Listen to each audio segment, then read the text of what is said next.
La pause, votre rendez-vous bonheur à midi.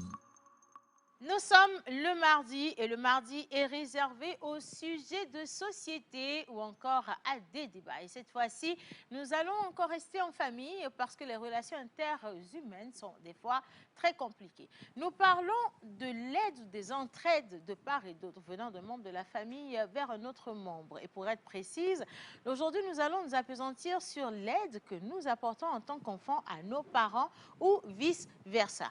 Pour la plupart, il y a des personnes qui nous disent, Océane, quand on grandit, les parents s'attendent d'office à ce qu'on leur tende la main, à ce qu'on leur donne une enveloppe à la fin du mois. Lorsque, par exemple, vous avez un premier emploi, le premier salaire leur est adressé directement. Mais est-ce que c'est une bonne chose? Est-ce que c'est une obligation de le faire ou alors ça nous appauvrit? Aider trop la famille, est-ce que ça ne devient pas une contrainte financière? Est-ce que c'est source de bénédiction? Allons savoir réellement ce que ça peut représenter pour les uns et les autres. Et pour cela, nous avons une de nos téléspectatrices qui nous a envoyé une mise en situation. Elle partage avec nous son témoignage et nous demande de l'aider à trouver situation à son problème. Et je sais que vous également, vous vous retrouvez là-dedans parce que des fois, on vous demande de l'aide à la maison et vous avez l'impression que c'est une aide de trop ou alors qu'on vous exploite simplement. Mais parce que vous êtes tenu à prendre soin de vos parents, à prendre soin de la famille, des frères et sœurs, et qu'on a un regard assez particulier sur votre générosité, vous laissez faire. Mais vous laissez faire à contre-cœur parce que cette aide que vous donnez ou vous apportez aux autres vous coûte quand même assez cher. Le débat est lancé ainsi. Je vous prierai simplement de vous installer confortablement et nous revenons juste après le générique pour retrouver l'équipe qui va échanger sur la question avec moi au plateau, notre invité spécial aujourd'hui et revenir également sur le micro-trottoir. Pourquoi? Bon, en image.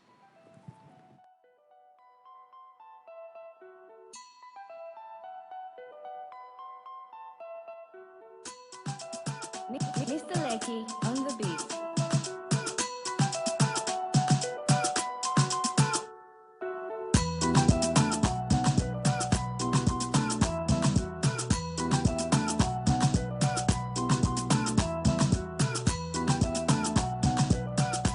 La pause, votre rendez-vous bonheur à midi. Le rendez-vous bonheur à midi commence maintenant, numéro affiché au bas d'écran. C'est pour que vous puissiez échanger avec nous, interagir avec nous sur la question ou le débat du jour. Et pour le sujet qui nous ramène ici, il est question d'entraide. L'entraide familiale constitue-t-elle un frein pour l'indépendance financière ou dirais-je une bénédiction pour l'indépendance financière? Et pour faire ce débat, j'ai le bonheur de recevoir au plateau celle qui a choisi, accueilli d'abord et choisi ce sujet pour votre plaisir. Elle se nomme Miss Iga. À sa suite, vous aurez également Miss Clotilde qui fait partie intégrante de l'équipe de débat. Eugène Guénou, naturellement, qui sera là, Sagat, qui va nous rejoindre également notre psychologue maison. Et nous avons un invité spécial dont je ne donne pas encore le nom, mais que vous allez découvrir dans un instant. Alors, pour accueillir l'équipe de la pause de ce matin, que ce soit fait en musique, on va juste dire c'est parti.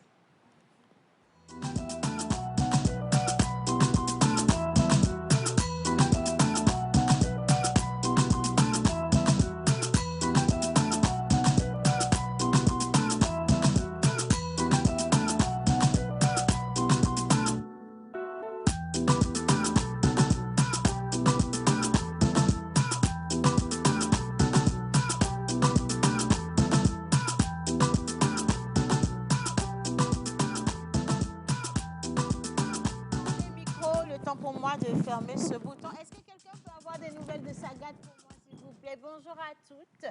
Bonjour à toi. Voilà, parce qu'il est le seul homme aujourd'hui. Les filles, comment ça va ce matin? Ça va très bien. Clotilde? Oui, ça va, on rend grâce à Dieu. On rend grâce à Dieu. Hein? Bien. Alors, que représente la famille pour toi? Déjà, moi, la famille, pour moi, c'est sacré. Et je ne peux même pas mettre un mot là-dessus. Ça reste sacré. Il n'y a rien qui passe avant la famille chez moi. Il n'y a rien qui passe avant la famille chez toi. La famille reste sacrée et ça, c'est ton... C'est la priorité pour moi. Voilà, c'est ton avis à toi. Merci beaucoup. Miss Iga, comment tu vas? Je vais super bien et T'as j'espère un air, que... martiniquais. N'est-ce pas? Ouais, tu es très belle avec ta coiffure. Merci beaucoup et j'espère qu'à la maison, vous vous portez très bien également. Est-ce que je dois répondre à la question? Je veux la même question. Pour toi, la famille est importante jusqu'à quel niveau? La famille est importante, assez importante après Dieu. La famille, elle est assez importante, mais Après après Dieu. Dieu. Oui. D'accord, ok. Eugène. Alors, en Afrique, réussir signifie rarement réussir seul. Parce qu'on dit que ce sont les membres de famille qui ont prié pour vous, ce sont eux qui vous ont accompagné positivement, les énergies se sont alignées parce qu'il y a quelqu'un qui a prié au village pour toi, ainsi de suite. Et aujourd'hui, on a quand même, je ne sais pas par expérience personnelle, on a quand même beaucoup de jeunes qui disent qu'au lieu que la famille soit une bénédiction, la famille devient un poids. Quel est votre avis là-dessus? Bonjour Océane, Bonjour, bonjour aux Jeanne. chères dames, bonjour à nos chers téléspectateurs. Merci de nous rejoindre encore aujourd'hui Ok. pour ce débat qui s'annonce passionnant parce que je sais que les avis sont non seulement assez tranchés, mais chacun de son côté a son petit avis. Moi, je vais revenir aux fondamentaux. Ok. Quelle est la réelle définition de la famille? Qui est-ce qu'on considère comme famille? Papa, maman, enfant. De Non, mais papa, papa, maman, enfant, base, à c'est quel ça, la niveau? Papa, maman, enfant, à quel niveau? Et c'est là que justement la question prend tout son sens. Est-ce que notre famille est celle de laquelle donc on partage un héritage génétique ou dans le courant de notre avancée, de notre cheminement dans la vie, des personnes qu'on rencontre et qui deviennent, comme on le dit, broda ou sister of another mother. Voilà. Mais toi, alors, est-ce que tu es open à tout donner à la famille ou tu penses qu'il faut avoir des restrictions? En sachant qu'on ne refuse pas à son père ni à sa mère, est-ce que tu crois que par rapport à ça, il devrait y avoir des restrictions quand même?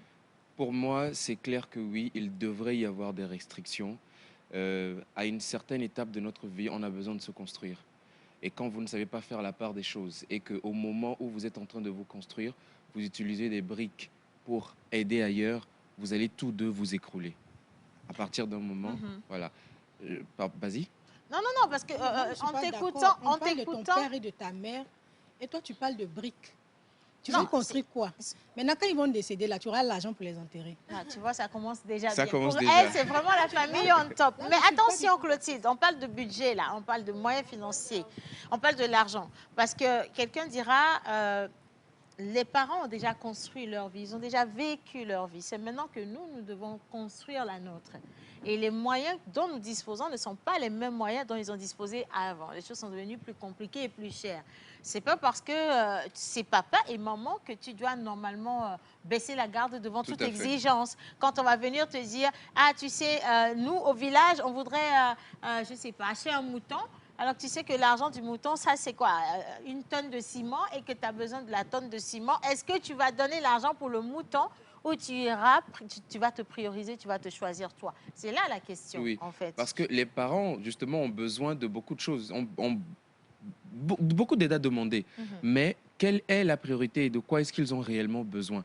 Là, on ne parle pas, par exemple, d'un cas de santé ou de maladie grave ou qu'il faut gérer rapidement. On parle de questions de vie ou de mort. Là, oui, la question ne se pose pas.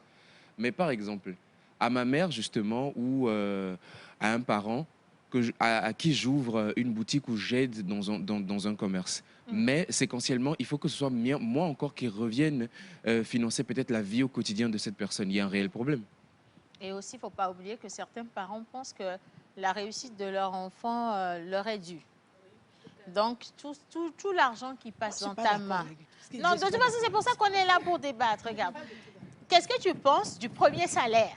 Maintenant, on va aller au cas par cas. Moi, déjà, le moi, premier salaire. Quand j'ai reçu mon premier salaire... Tu allais te donner à papa et maman? Non. Je ne suis même pas surprise. Non, quand j'ai reçu mon premier salaire, je suis allée, pas donner, je suis allée montrer à papa parce que mon premier salaire était de 150 000. Tu as gagné, je voulais qu'il partage ça avec maman. Il a refusé. Moi, mon père, je vivais chez mon père, je travaillais toujours, mais il me donnait toujours l'argent de manger. Il a refusé de partager l'argent avec maman. Il a refusé de prendre. D'accord. Il a refusé de prendre. Il m'a dit non, que c'est mon argent, j'ai travaillé pour gagner. Donc, je garde, j'économise. Et malgré qu'il savait que je gagnais 150 000, mon premier boulot, 150 000 par mois, il me donnait toujours l'argent les matins pour aller au travail. Non, ça, c'est parce qu'on sait que tes parents sont les meilleurs au monde. Hein. Depuis longtemps, on a su dans cette émission que les parents de Clotilde, c'est la famille parfaite. Mais regarde, de l'autre côté, il y a des jeunes qui se sont retrouvés dans des difficultés parce que le premier salaire est considéré comme un salaire adressé ou destiné aux parents. Alors, il y a un petit mythe, une petite histoire autour de la chose qui dit que quand tu perçois ton premier salaire, tu vas vers tes parents, tu leur remets, c'est pas pour prier dessus comme toi tu l'as dit, tu leur remets, ils en font ce qu'ils veulent. Alors qu'on sait ce que représente le premier salaire dans la vie d'un jeune qui a beaucoup trimé. Les gens qui ont été en chômage, un peu comme moi, savent ce que ça représente un premier salaire. Ce premier salaire vient te donner un ouf de soulagement. Et si tu n'as pas mangé poulet pendant les 4 dernières années, tu peux te permettre de manger le poulet, tu vois. Quand je dis manger le poulet, c'est... voilà, je suis en train d'imager. Mais ce premier salaire peut t'aider, par exemple, à entamer l'achat d'une moto pour aller au travail. Ce premier salaire peut t'aider à aller louer un petit appartement où tu peux te sentir un peu plus à l'aise. Et on te demande de ramener ce premier salaire-là chez les parents et de leur laisser cette enveloppe. C'est là où ça devient difficile, ça devient compliqué. Tu vois un peu ce que je dis? C'est un premier salaire, ce n'est pas le dernier. Il y aura plein d'autres salaires qui vont suivre après. Voici comment, Donc, en ça fait, coûte quoi sans de s'en remettre le rendre salaire compte, aux on parents? perpétue le cycle de la pauvreté. Tu sais pourquoi? Première, ton premier salaire, ton tout premier... Déjà, tu as fait un mois, tu t'es débrouillé pour aller. Certainement que tes parents ont dû t'aider dans les petits déplacements. Et je suis parfaitement d'accord d'être reconnaissant, de faire un geste à la famille. Mais je ne suis pas pour de donner le premier salaire en intégralité. Si on utilise le gaz à la maison, je peux dire, OK, papa, maman, pour ce mois, avec mon premier salaire, je prends en charge le gaz et peut-être une partie de l'électricité. Je fais ça. Parce que ce qui va se passer, c'est que dans ton premier salaire, là, tu es censé maintenant retourner au boulot pour le deuxième mois. Et comment tu Comment tu fais quand tu n'as plus justement ce premier salaire-là? C'est là, on va dire, OK, je vais prendre un 10 000 francs chez quelqu'un, je vais prendre un 30 000 francs chez quelqu'un. Et dans ton salaire du deuxième mois qui arrive là, il y a déjà un trou. Tu as une dette. Et on rentre maintenant dans un cycle de pauvreté, où on perpétue la tradition, voilà, excusez-moi de la misère. C'était justement la question que je voulais te poser. Est-ce qu'on peut devenir riche en redistribuant trop tôt ses revenus? Et avec cet exemple que tu as donné, logiquement, ça devrait tenir la route. Mais pour les personnes très conservatrices, ce premier salaire, tu es dans l'obligation de le sacrifier. Et je parle du mot sacrifice. Parce que tu le dis, je ne peux pas donner mon premier salaire à papa et à maman en sachant que pour retourner au travail, je vais devoir aller faire un prêt, demander de l'aide à des gens. Mais entre-temps, pour payer ta scolarité, tes parents ont dû faire un prêt. Pour t'emmener à avoir des diplômes, tes parents ont dû faire des sacrifices. Ils t'ont nourri, tu as dormi dans leur maison, ils ont payé le loyer, les factures. Ils ont tout fait, ils t'ont payé l'école. Est-ce que ça ne mérite pas que tu leur déposes en main ce premier salaire? Ils l'ont fait et je leur dis merci pour ça. Énorme. Non, là n'est pas la question. Ils m'ont fait venir, ils n'ont pas demandé, c'est un autre débat. On ne va pas rentrer là-dedans. Mais je dis merci parce qu'ils ont pris soin de moi, ils ont veillé sur moi. Quand on sait comment, quand on est enfant, on peut avoir plein de petits bobos. La santé, les parents dépensent énormément. Mais comment est-ce que vous souhaiteriez que je puisse vous aider dans 10-15 ans, je puisse vous construire une maison adéquate, viable, quand dès le départ déjà, je sacrifie mes premières ressources? Il ne faut pas confondre l'argent est divisé en 2 ou même en 3. Mais principalement, il y a le fond de la subsistance et il y a le fond de la semence. Quand vous confondez les deux, vous perdez votre vie et votre destinée. Eh bien, dis donc, il l'a mis dans la Bible. Hein? Moi, Oui, je ne comprends pas comment des parents puissent prendre ou bien percevoir le premier salaire de leur enfant. Peut-être prendre cet argent-là et lui enseigner comment investir peut-être, comment diviser cet argent-là pour faire des économies de petite épargne, comment gérer cet argent finalement. Et moi, sincèrement, pour moi, c'est totalement décevant de voir des parents qui prennent cet argent-là et voient leur enfant galérer le deuxième mois. Alors, le sujet d'aujourd'hui, il est assez clair. On parle de l'entraide. Est-ce que l'entraide familiale constitue un frein pour l'indépendance financière ou peut-être une bénédiction? Moi, je vais parler de bénédiction quand même. Et pour cela, on a un micro-trottoir, n'est-ce pas? Oui, nous avons un micro-trottoir. J'ai sillonné un peu la ville de Lomé pour percevoir des pensées. Donc, je pense que si la régie est avec nous, Voilà, toujours avec nous d'ailleurs. Alors, on n'a Non. pas encore le micro-trottoir, Ok. mais depuis tout à l'heure, on parlait du sujet. Oui. Et il faut qu'on rappelle que c'est une téléspectatrice qui nous a envoyé Bien sûr. sa situation et qui Oui, voudrait elle qu'on s'appelle débatte là-dessus. Clarisse. Elle nous a envoyé un test pour demander nos avis, notre aide finalement. Parce qu'elle passe par une étape qui est assez difficile pour elle. Donc, je ne sais pas si c'est possible de la voir, ce serait bien. Ok. Avec la complicité de la régie, le cas de Dame Clarisse, on écoute et on revient continuer le débat. Si, on l'a eu depuis Bien sûr, hier, bien le cas de Clarisse. Mais à défaut, on marque une petite pause, on va à la plage publicitaire, on revient juste après. Ah, même ça ne marche pas.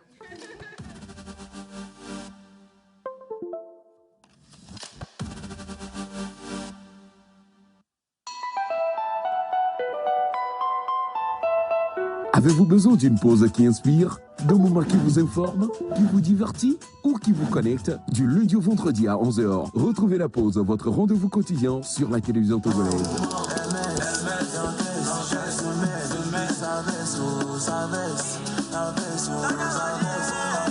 Être en couple, ce n'est pas ce n'est pas un jeu de hasard, c'est profond. Plus jamais. Ta thérapie me plonge dans un couvre-feu sentimental. Et la température modérée et favorable qui s'affiche à l'écran de ton thermomètre pathologique me pousse à casser les mesures barrières de ton cœur pour m'engager dans une aventure romantique et émotionnelle avec toi. C'est bon. Talk, culture, buzz, invité exclusif, décryptage et bonne humeur. Hey, merci. La pause, c'est du lundi au vendredi à 11h, uniquement sur la télévision togolaise, présentée par Océana Mekodia et toute son équipe.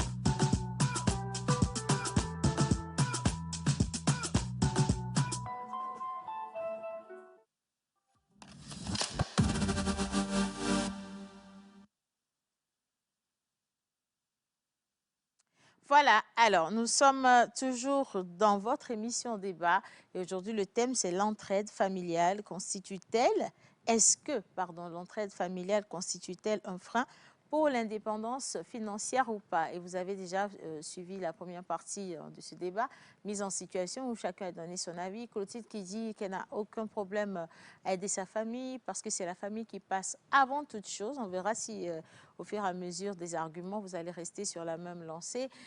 Miss Iga qui est contre le fait d'apporter son premier salaire aux parents parce que les parents ne devraient pas s'accaparer ce premier salaire et qui rejoint l'avis de Mister Eugène qui dit également que les parents ne devraient pas toucher au premier salaire.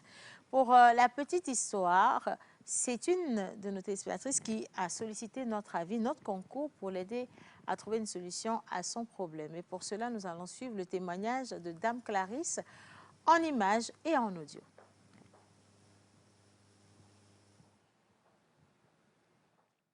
Ah, finalement, ils ne vont pas nous donner ce témoignage aujourd'hui. Hein. Je ne sais pas pourquoi ils nous font ça, mais Iga, on va raconte un peu l'histoire, le temps qu'ils nous fassent. Alors, Tata Clarisse, elle a 29 ans et elle a son petit appartement.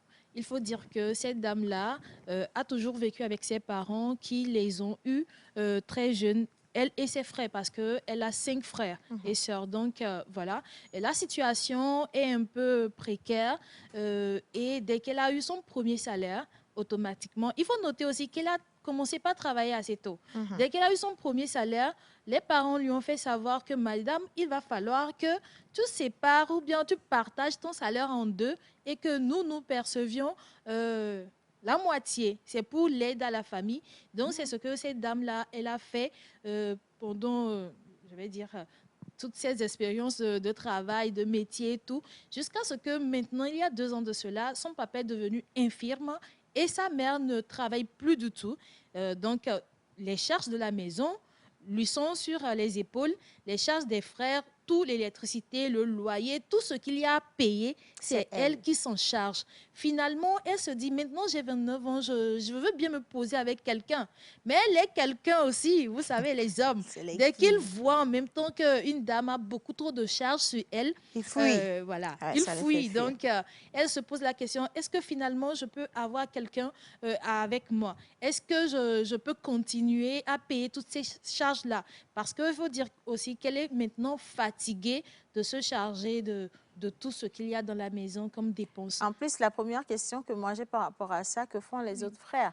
Il faut aussi que nous remarquions que dans des familles, les charges sont attribuées automatiquement à un seul enfant. Voilà. Ça peut être l'aîné, ça peut ne pas être l'aîné, c'est celui qui gagne sa vie, à qui on donne tout. Celui à qui on pense qu'il gagne plus. Oui, et les autres, ils sont laissés pour... Enfin, ils sont là, on les laisse tranquilles dans leur coin. Et il y en a qui finissent par se plaire à ça, en fait. Oui. Ils ne veulent plus rien faire. Dès qu'il y a un souci, on dit, allez voir telle personne, allez voir grande sœur, allez voir grande sœur. Et à chaque fois, toi, tu te tues juste pour pouvoir satisfaire des gens. Et ça appauvrit, ça. Bien sûr, elle dit aussi qu'aujourd'hui, elle n'arrive même pas à se satisfaire un peu de penser à elle. Dès qu'elle le fait, elle se sent coupable de quelque chose. Elle n'arrive pas à dépenser un petit rond pour elle-même, payer peut-être une petite perruque de 25 000 francs, un petit godio même. C'est impossible pour elle aujourd'hui parce qu'elle se dit, bah, si je paie une perruque de 25 000 francs, comment est-ce que je vais peut-être me charger du loyer ce mois-ci? Donc finalement, elle est un peu coincée, elle ne sait plus quoi faire du tout. Et il faut dire que ça l'appauvrit totalement. Ouais. Et tu vois, dans cette situation, ce que tu vas encore trouver paradoxal, c'est que ses frères dont elle prend soin, elle va peut-être avoir un petit bobo de santé, un petit palu. Ils vont rien faire. Elle va même pas demander, ce n'est même pas venez me donner l'argent. Ils ne Non, vont rien faire. venez m'assister. Venez m'aider peut-être à faire à manger à la maison. Ils vont rien faire. Les arguments Ils vont rien faire. Voilà. Et ce qui fait encore plus mal, c'est qu'il y a des parents qui supportent ça. C'est-à-dire, le parent, c'est la maman ou le papa, enfin, les deux parents peuvent savoir que c'est Iga qui dépense tout le temps, c'est Iga qui apporte l'argent tout le temps. Iga peut être dans une famille de 3 enfants et que les deux autres ne participent à rien du tout. Mais quand tu vas vouloir exiger que tes frères puissent venir contribuer aussi, les parents vont te dire comme si toi, d'office, tu en avais, ou bien c'est comme si toi, tu ne manquais pas de moyens. Ils ne font pas attention à comment tu fais pour trouver l'argent. Qu'est-ce que ça te coûte de venir à chaque fois donner ton argent, alors qu'à côté, tu t'appauvris. Et tu vois tes frères qui arrivent à réaliser leur projet pendant que toi, tu deviens le souffre-douleur de la famille et tu viens à chaque fois pour voilà, leur donner. Clotilde. Moi, si j'ai un conseil à lui donner, elle ne doit rien à ses frères ni à ses sœurs. Elle doit tout à son père et à sa mère. Donc, son problème est déjà gâté parce qu'il y a déjà une habitude qui s'est installée. Ce qu'elle peut faire, c'est peut-être trouver une stratégie ou trouver des excuses ou montrer aux frères et aux sœurs qu'elle n'a plus d'argent. Quand tout le monde vient, il faut être catégorique parce que tant que tu n'es pas catégorique, ils vont continuer à profiter de toi parce qu'ils se disent que tu as l'argent, tu as l'habitude de donner et tu continues. Alors que toi, c'est dans ton coin, tu souffres. Quand tu n'as pas... Tu as tes propres besoins, mais tu es tout le temps obligé de donner. Tes frères ne représentent rien pour toi. C'est les liens du sang, c'est juste frères et sœurs. Sauf que là où le bas blesse, c'est qu'elle ne vit pas avec ses parents et ses parents sont alités. Ce sont peut-être ces frères-là qui sont là à la maison avec les parents, qui prennent, on va dire, peut-être... Est-ce qu'elle rend pas visite aux parents? Oui, attends, avant de les leur rendre parents, visite, ce genre de parents protègent leurs enfants. Même si tu leur rends visite, à chaque fois que tu finis au boulot et tu rentres le soir les voir, toute la journée, peut-être papa doit prendre sa douche, doit prendre ses médicaments, qui le lui fait? Ce sont tes frères et sœurs. Et ces frères et sœurs sont à la maison, là où tu payes le loyer et l'électricité. Et tu es obligé, si tu prends soin des parents, tu es obligé de prendre soin d'eux aussi parce qu'ils vont te dire que ce sont eux qui prennent soin. Et lorsque tu donnes l'argent à ses parents, ils remettent ça aux frères. Parce que le parent, justement, qui est alité, tu ne vas pas lui donner l'argent d'aller acheter le riz au marché de venir préparer. Il faut un budget. Si c'est 50 000 par mois, tu as l'habitude d'envoyer. Tu envoies les 50 000 par mois. À qui? Maintenant, mais à la personne qui s'occupe des frères parents, et sœurs. Les frères et sœurs, tu les envoies. Maintenant, toi, tu fais ta part. Ça ne t'empêche pas de faire ta part. Maintenant, si eux, ils ont décidé de ne pas travailler, d'être des fainéants, ça, c'est leur problème. Mais au moins, toi, tu as décidé d'envoyer 50 000 par mois à tes parents. Maintenant, si tu envoies 50 000 par mois à la famille et ton père te rappelle pour te dire « Ah, Clotilde, tu m'as envoyé 50 000 hier, mais tu sais, ton frère a eu un problème de scolarité. Là, tu es catégorique. Le frère n'est pas obligé d'aller à l'école. Ah! Non, mais ça, c'est autre chose, au fait. Clotilde. Parce que le problème, Ah, c'est quoi? ça? Si tu envoies... Non, ça, c'est clair. Le frère n'est pas obligé. C'est pas à toi de payer la scolarité de tes frères. OK. S'il n'a pas les moyens pour aller à l'école, c'est Mais écrit est-ce nulle que tu part sais que tu dois... en aidant ton père à payer la scolarité de ton frère, tu fais juste ce qu'on a fait pour toi, en réalité. Parce que tes parents Non, mais ont si payé ça ta te... scolarité. En fait, si ça te pèse il faut que et tu que tu n'as pas retournes les... l'ascenseur. Non, si ça te pèse et que tu n'as pas les moyens pour le faire, il y a des gens qui ne sont pas allés à l'école mais qui ont réussi leur vie. Il peut peut-être faire une formation quelque part. L'école ne garantit rien plus tard. Est-ce qu'il est obligé mais d'aller à cette l'école? formation, elle est ça te payante. dérange, par exemple, que sur les 50 000 que tu as envoyés, et encore que les 50 000 que tu envoies, c'est parce que tu les as envoyés. Tu comprends? Sur ce que tu as envoyé, étant donné que l'argent est déjà là et que le besoin pour ton frère aussi est existant, en quoi ça peut gêner de prendre cet argent pour aider ton frère? Parce que je le dis, payer par exemple la scolarité de ton frère, c'est aussi cultiver dans sa vie. C'est aussi l'aider à devenir. Quand tu dis, problème, mais quand ne ça va te pas à pèse, l'école parce que c'est mon argent, Si est-ce que tu c'est en pas as, il n'y a pas de égoïste? problème. Mais du moment où ça commence à te peser, toi-même, là, il y a un problème. Tu n'es pas obligé d'aller à l'école. Tu peux te sacrifier pour ta famille. Tu viens de dire que c'est ta famille qui est Non, mais au premier point. Attends, pour se sacrifier, il faut que tu aies quelque chose à sacrifier. Si tu n'as pas le sacrifice, tu fais comment? C'est parce qu'on sait que tu parce en que as déjà- sacrifié. Non, parce que déjà... C'est toi que Dieu a choisi. C'est toi que Dieu a béni dans la famille. Tu dois aller travailler pour Mais venir si Dieu donner t'a aux béni, autres. il va pourvoir et tout le monde va pouvoir aller à l'école. Ça, c'est clair. Donc, qu'elle ne vienne pas dire que ça pèse sur elle. Du moment où ça commence à peser sur toi, c'est là que c'est compliqué. Ça peut C'est là peser que c'est délicat. Non, écoute, Jésus lui-même, la croix a pesé sur lui. Mais il s'est sacrifié pour nous. Pourquoi toi, tu ne peux pas te sacrifier pour les autres? C'est de ça qu'on parle. Mais bon, ce n'est pas un souci. On va revenir sur le débat. Dame Clarisse qui nous raconte son histoire. Regardez. Bonjour la pause. Je m'appelle Clarisse, j'ai 29 ans et je vis une réalité dont je ne parle presque jamais. Je suis l'aînée d'une fratrie de 5 enfants. Mes parents nous ont eus très jeunes dans une famille où chaque jour était un exercice d'équilibre pour joindre les deux bouts. Très tôt, j'ai compris que chez nous, grandir voulait aussi dire aider. Dès que j'ai commencé à travailler, mes parents m'ont demandé de contribuer aux dépenses de la maison à hauteur de la moitié de mon salaire. Je n'ai jamais protesté. Pour moi, c'était normal. C'était ma famille. Mais la vie a basculé ces 2 dernières années. Mon père est devenu infirme. Ma mère a dû arrêter de travailler. Et sans vraiment m'en rendre compte, je suis devenue le pilier de tout le monde. Aujourd'hui, je paie les factures, je m'occupe de mes frères, je porte la maison entière sur mes épaules. Et pendant que je soutiens tout le monde, ma propre vie est en suspens. Je ne peux pas me faire plaisir sans culpabiliser. Le moindre achat pour moi ressemble à une trahison. Mes projets attendent, mes envies passent après tout le reste. Même mes relations en souffrent. Car aimer quelqu'un quand on est déjà responsable de tant de vie devient presque impossible. Peu à peu, ceux qui entrent dans ma vie finissent par partir, effrayés par le poids que je porte. Dans de nombreuses familles, aider les siens financièrement est perçu comme un devoir naturel. Soutenir ses parents, ses frères ou ses sœurs devient une priorité dès que l'on commence à gagner sa vie. Mais à force de répondre aux besoins des autres, certains peinent à épargner, investir ou construire leur propre stabilité. Entre solidarité et autonomie, l'entraide familiale soutient-elle vraiment ou freine-t-elle l'indépendance financière? La question reste posée et fait objet de débat aujourd'hui dans la pause.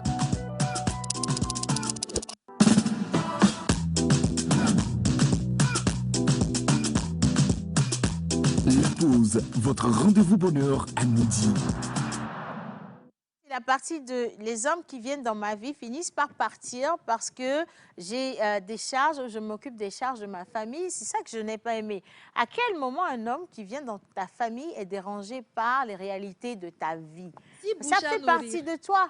6 bouches. 6 bouches à nourrir, ça fait que c'est sa croix qu'il porte la croix. vient d'arriver, Ton amour, l'amour qu'il porte pour toi. L'amour. Il justifie cet amour comment? S'il ne peut pas Est-ce que t'aider l'amour en est difficulté? financier? Non, on ne parle pas de moyens financiers. On parle pas de moyens financiers. On parle d'entraide. Je veux rester sur l'entraide. L'homme qui t'aime, quand il vient vers toi, il sait que tu viens d'une famille de 10 personnes. Tu comprends? Le minimum, quand il sait que sa femme est en difficulté, c'est vraiment de lui prêter main forte. Il ne devrait pas se barrer parce que tu as des problèmes. Financière. L'homme qui prend soin de la belle famille est un homme qui est béni. Oui, c'est On ça, est je te d'accord crois. ou pas? Laissez ça. Oui, c'est ça, je te crois. Non, Quel homme aujourd'hui va accepter cela? moi, Non. je ne suis pas du tout d'accord. Ok, donc, si on dit que l'homme quittera son père et sa mère et s'attachera à sa femme et les deux Merci. deviendront une seule et même chair. On n'a pas Donc, dit sa mère, son père. ok, supposons ou admettons cette réalité. Une femme, c'est la somme de sa famille. Attends, admettons cette réalité. Mhm. Donc, dans un sens, l'homme doit aider toute sa belle famille. Est-ce qu'en sens Non, on n'a inverse... pas dit toute sa belle famille. On Ah. a dit sa belle famille. Quand tu dis toute, il y a les voisins du village. Non, ça, tu vas chercher trop loin. On parle de papa, maman et peut-être les petits frères, les petites sœurs. Pourquoi pas? Non, C'est rien, ça, non? je suis désolé. Mais il est ganti for what, non? Je suis désolé pour Ah. un jeune de 28 ans à 35 ans par là qui est en train de poser les bases, les fondations de sa vie, venir prendre à charge ton père et ta mère, tes deux frères. C'est 4. Ah, à côté de ça, lui-même, il a sa propre famille. Qu'est-ce qu'on en fait? Mais maintenant, juste à cause de ça, il te regarde. Que fait-il de l'amour qu'il porte à la femme? Parce que si tu dis que tu aimes une femme, tu ne peux pas fuir dès que sa famille vient avec des dépenses. Tu peux assumer d'une autre manière. Tu peux faire quand tu en as les moyens. Et quand tu n'en as pas les moyens, ben, vous gérez, vous trouvez une solution ensemble. L'amour, Mais de là à Ce qui quitter, est drôle, ça veut dire que cet amour même n'est ce même qui pas est drôle, c'est franc. que lorsque tu n'as pas l'argent, tu es l'homme, tu n'as pas l'argent. Tu énerves déjà. d'un. Maintenant, de deux, tu viens pour soutenir moralement, c'est que tu énerves encore plus. Parce que le problème qui est là, le problème est financier, tu ne peux rien faire dessus. Qu'est-ce que tu viens chercher alors? Je pense que Dame Clarisse, Donc, ça veut dire que déjà. votre amour est devenu très matérialiste parce qu'en Et réalité, justement, moi, je pense que en réalité, ça ne parce que devrait ce dont pas elle a gêner. besoin, c'est de l'argent. Il y a des Oui, problèmes mais si que j'en ai pas à la te compassion donner, ne mais peut pas ma régler. présence, non, de quoi on parle là?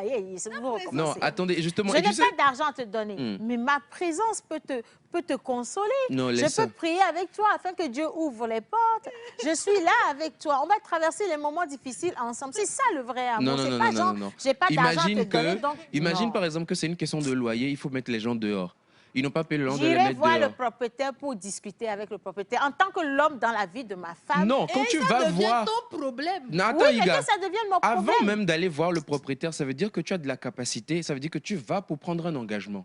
Oui, bien sûr, je Voilà. réfléchis. Et je vais cet voir, argent-là, tu le trouves où? Ça vient, alors t'inquiète Et pas. tu sais quoi? On parle d'amour. Tu as parlé tout à l'heure d'amour. C'est très intéressant parce que je pense qu'on parle trop vite d'amour de nos jours. On se connaît il y a 6 mois. Pour moi, en 6 mois, en 1 an, le véritable amour ne s'est pas encore installé. Parce qu'on n'a pas encore traversé un certain nombre de choses. On n'a pas encore affronté un certain nombre de choses pour savoir si réellement la barque est solide ou pas. Donc, dans les 6 mois-là, quand on apprend à se connaître, on a un béguin. On a cette appréhension de l'être parfait. Donc oui, dans ce moment-là, quand tu me charges de tes problèmes, mais c'est clair que je vais prendre la poudre d'escampette. Alors, sur mon live, il y a Saïra Parfume qui dit « J'ai faim. Est-ce que ta présence peut remplir mon ventre ?» Il faut aller doucement par ici, s'il vous plaît. Et il y a une dame qui dit « Co-présence. » Tata Océane Ayo. Donc, la présence aujourd'hui, ça ne marche pas. Moi, je trouve, et vous allez m'excuser, qu'aujourd'hui, on a trop matérialisé les choses. On a tellement matérialisé que ça, par exemple, le sujet dont on est en train de parler aujourd'hui, ne devrait même pas avoir de rapport direct avec le matériel, même si on parle de moyens financiers. On parle d'entraide. L'entraide, c'est pas d'abord, une entraide n'est pas financière. On parle d'entraide. Ma présence, c'est une entraide. Les conseils que je partage avec vous, ça reste une entraide. Pourquoi vous devez faire tourner tout autour de l'argent à chaque fois? C'est ça qui est compliqué. Et si même, moi, j'ai mis mon enfant au monde, ok? Mon enfant, j'ai investi dans sa vie. Il a grandi. On sait combien ça coûte les écoles aujourd'hui. Je l'ai logé. Et au moment où vous parlez au moment où je le logeais, peut-être que moi-même, j'avais des problèmes de loyer, je n'arrivais même pas à payer. Peut-être qu'on nous a même sortis d'une maison, on s'est retrouvés dans une autre maison, mais je ne l'ai pas rejeté. Je ne l'ai pas jeté. Je ne l'ai pas envoyé travailler à 10 ans. J'ai accepté d'assumer mes responsabilités. Mais sa responsabilité, à partir d'un moment, dès qu'il commence à gagner de l'argent, c'est me faire le retour d'ascenseur. D'une manière ou d'une autre, me faire le retour d'ascenseur. Écoute, il n'est pas seul peut-être, mais c'est peut-être l'aîné. Je suis d'accord avec ça. Et j'ai aussi ses frères et sœurs. Vous voulez que je continue de trimer alors que quelqu'un a enfin trouvé du travail parmi nous? Mais ce n'est pas sa charge. Ce n'est pas sa charge. Ce n'est pas lui qui a mis ses petits frères au monde. Tu n'as pas pensé à leur futur. J'ai pensé à leur futur. T'en as eu 5. C'est pour ça que j'ai investi en un d'entre eux. Pour que lui prenne la relève au moment où il faut. C'est ça, penser au futur. Vous faites l'avocate du diable. Non, je ne fais pas l'avocate du diable. En fait, Bien pour moi, sûr. c'est une réalité. Tu comprends? Non, Il y a un adage qui dit, dans la famille, c'est une seule personne qui tue l'éléphant et tout le monde mange. Les Ivoiriens ont l'habitude de dire ça. Moi, je trouve que c'est une triste réalité que dans certaines familles, une fois qu'il y a une seule personne qui est en train de pousser un peu, au lieu de faire de telle sorte qu'il puisse tirer les autres à le rejoindre, au contraire, on veut l'étouffer. C'est pas méchant. Je pense que les gens ne le font pas. Les frères ou les sœurs ne le font pas méchamment. Ils se disent que c'est lui qui a beaucoup plus de moi. Il faut toujours aller vers lui. Mais si cette personne-là peut vous donner de l'argent pour que vous puissiez investir et aussi faire quelque chose pour avoir de l'argent et s'occuper de vous-même, ça serait bien. Mais toujours venir demander, redemander encore et encore. Arrivé un moment, les gens se fatiguent, au fait. Ça veut dire ce que je te donne pour investir. Déjà qu'on parle d'investissement, ça veut dire que d'une manière ou d'une autre, c'est assez conséquent. Même 200 000 francs, c'est assez conséquent. Pour quelqu'un qui gagne, par exemple, je dis n'importe quoi, 90 000 ou 100 000 francs par mois, afin de réunir 200 000 francs et de te donner ça, il a besoin de plusieurs mois. Ouais. Donc, il a fait un effort. Il a fait un effort. Si j'ai besoin de plusieurs mois pour te donner 200 000 francs pour que tu puisses aller investir, ça veut dire que je ne peux pas payer ton gaz tout le temps, payer ton électricité, payer ceci ou cela. À un moment... Ça reste votre avis. Tu envoies ça à la personne, il investit et puis il se gère lui-même. Quand il a d'autres problèmes, ça n'engage que lui. Moi, je vous comprends. Nous sommes en Afrique. Dans la société africaine, le minimum, c'est de rester en famille. Et nous savons que rester en famille, c'est s'entraider. C'est ce qu'on nous a appris. On ne va pas aller copier le modèle occidental et à chaque fois dire on va vivre dans l'individualisme, chacun n'a qu'à se débrouiller. Je t'ai aidé une fois, ne reviens pas me voir, ainsi de suite. En Afrique, on mange chez tout le monde met la main à la pâte. Si Eugène réussit dans la famille, et que moi, j'ai besoin de mon frère Eugène, j'irai toujours voir mon frère Eugène. Jusqu'à ce que moi-même, je ne trouve ma stabilité et j'accepterai que ma petite soeur, mon petit frère aussi viennent me voir de cette même manière. Mais mon frère ne peut pas être Eugène et en train de réussir et vous me demandez de souffrir alors que mon frère est en train de réussir. Vous m'empêchez d'aller lui demander. Je te demanderai aujourd'hui, demain, après-demain. C'est comme ça, c'est ce qui se passe. Vous voulez que j'aille demander à qui finalement? S'entraider dans la famille, c'est noble. Mais lorsque ça devient une habitude, lorsque ça devient une obligation. Chômage, je ne trouve pas le boulot. Tu veux que je meure? Non, mais tu dois comment marcher. Moi, je ne trouve pas du boulot. En fait, c'est pas que je suis de mauvaise foi. Mais nous la signoé, tu comprends ce que je veux dire? Non. Parce que j'ai l'impression que... On a toujours les ressources, on a toujours quelqu'un qui va nous aider, on a toujours des idées. C'est qui le quelqu'un qui va nous aider? Là où tu m'envoies, là, c'est même pire.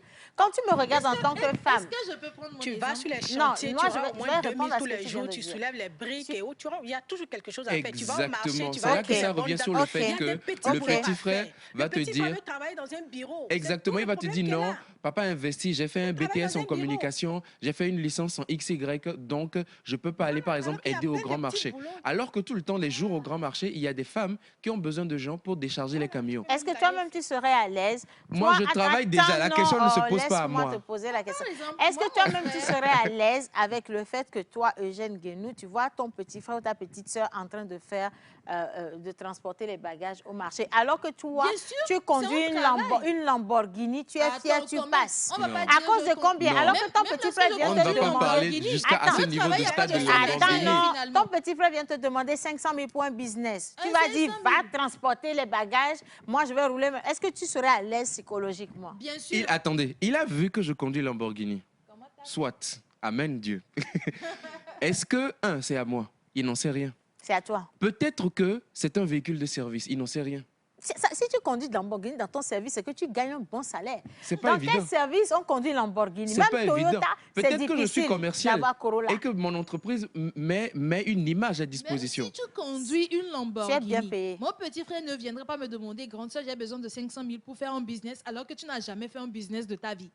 Il faut me coacher. C'est un mauvais investissement. Donc, je préfère que tu ailles au marché, tu travailles peut-être pour 3 mois, tu vois comment travailler. Ça se passe. Comme ça, lorsque je vais te donner 500 000, là, tu sauras en prendre soin. Tu connaîtras la valeur. Iga, est-ce que quand les parents trimaient pour payer, toi, la grande sœur, ta scolarité, en fait, ils ont mis ces calculs-là en place? C'était mon droit d'avoir une éducation. Si c'est le devoir de tes parents de prendre soin de toi, toi, en tant que grande sœur, ton devoir, c'est de prendre soin de tes petits frères, sans te justifier pour quoi que ce soit. Non, en fait, attendez, souvent, même, ce n'est même pas le grand frère qui réussit, c'est le petit frère qui réussit. Souvent, c'est pas le grand frère. Si c'est le petit frère qui réussit, il va aider le grand frère. Ça ne dérange pas. Ça ne dérange pas. On dit souvent, Bobena, au matin, on a Akpaving, Mekem, on a la loi de là. Moi, On a fait le quotidien. Moi, mon frère, par exemple, ça fait 13 ans que je prends soin de lui. Il est tout le temps en train de demander de l'argent. Chaque semaine, il demande de l'argent. Tu lui en donnes. La fois dernière, il a eu 18 ans. Tu vas venir étaler ton petit frère non, c'est une histoire, c'est un exemple. Donc, la fois dernière, je lui ai dit, viens, on va aller chercher l'argent ensemble. Donc, il a vu comment c'est difficile. On est allé faire de la prospection, il a tout vu. Et puis, la semaine qui a suivi, il a dit, ah, grande sœur, finalement, je pense que moi aussi, je vais faire ça 1 à 1, et puis, tout là, je vais commencer par gagner mon petit argent. Donc, je suis fière de lui, de lui avoir montré ce chemin-là. Iga, tu lui as montré le chemin. Et ton petit frère, il a été ouvert. Il a dit, je vais essayer.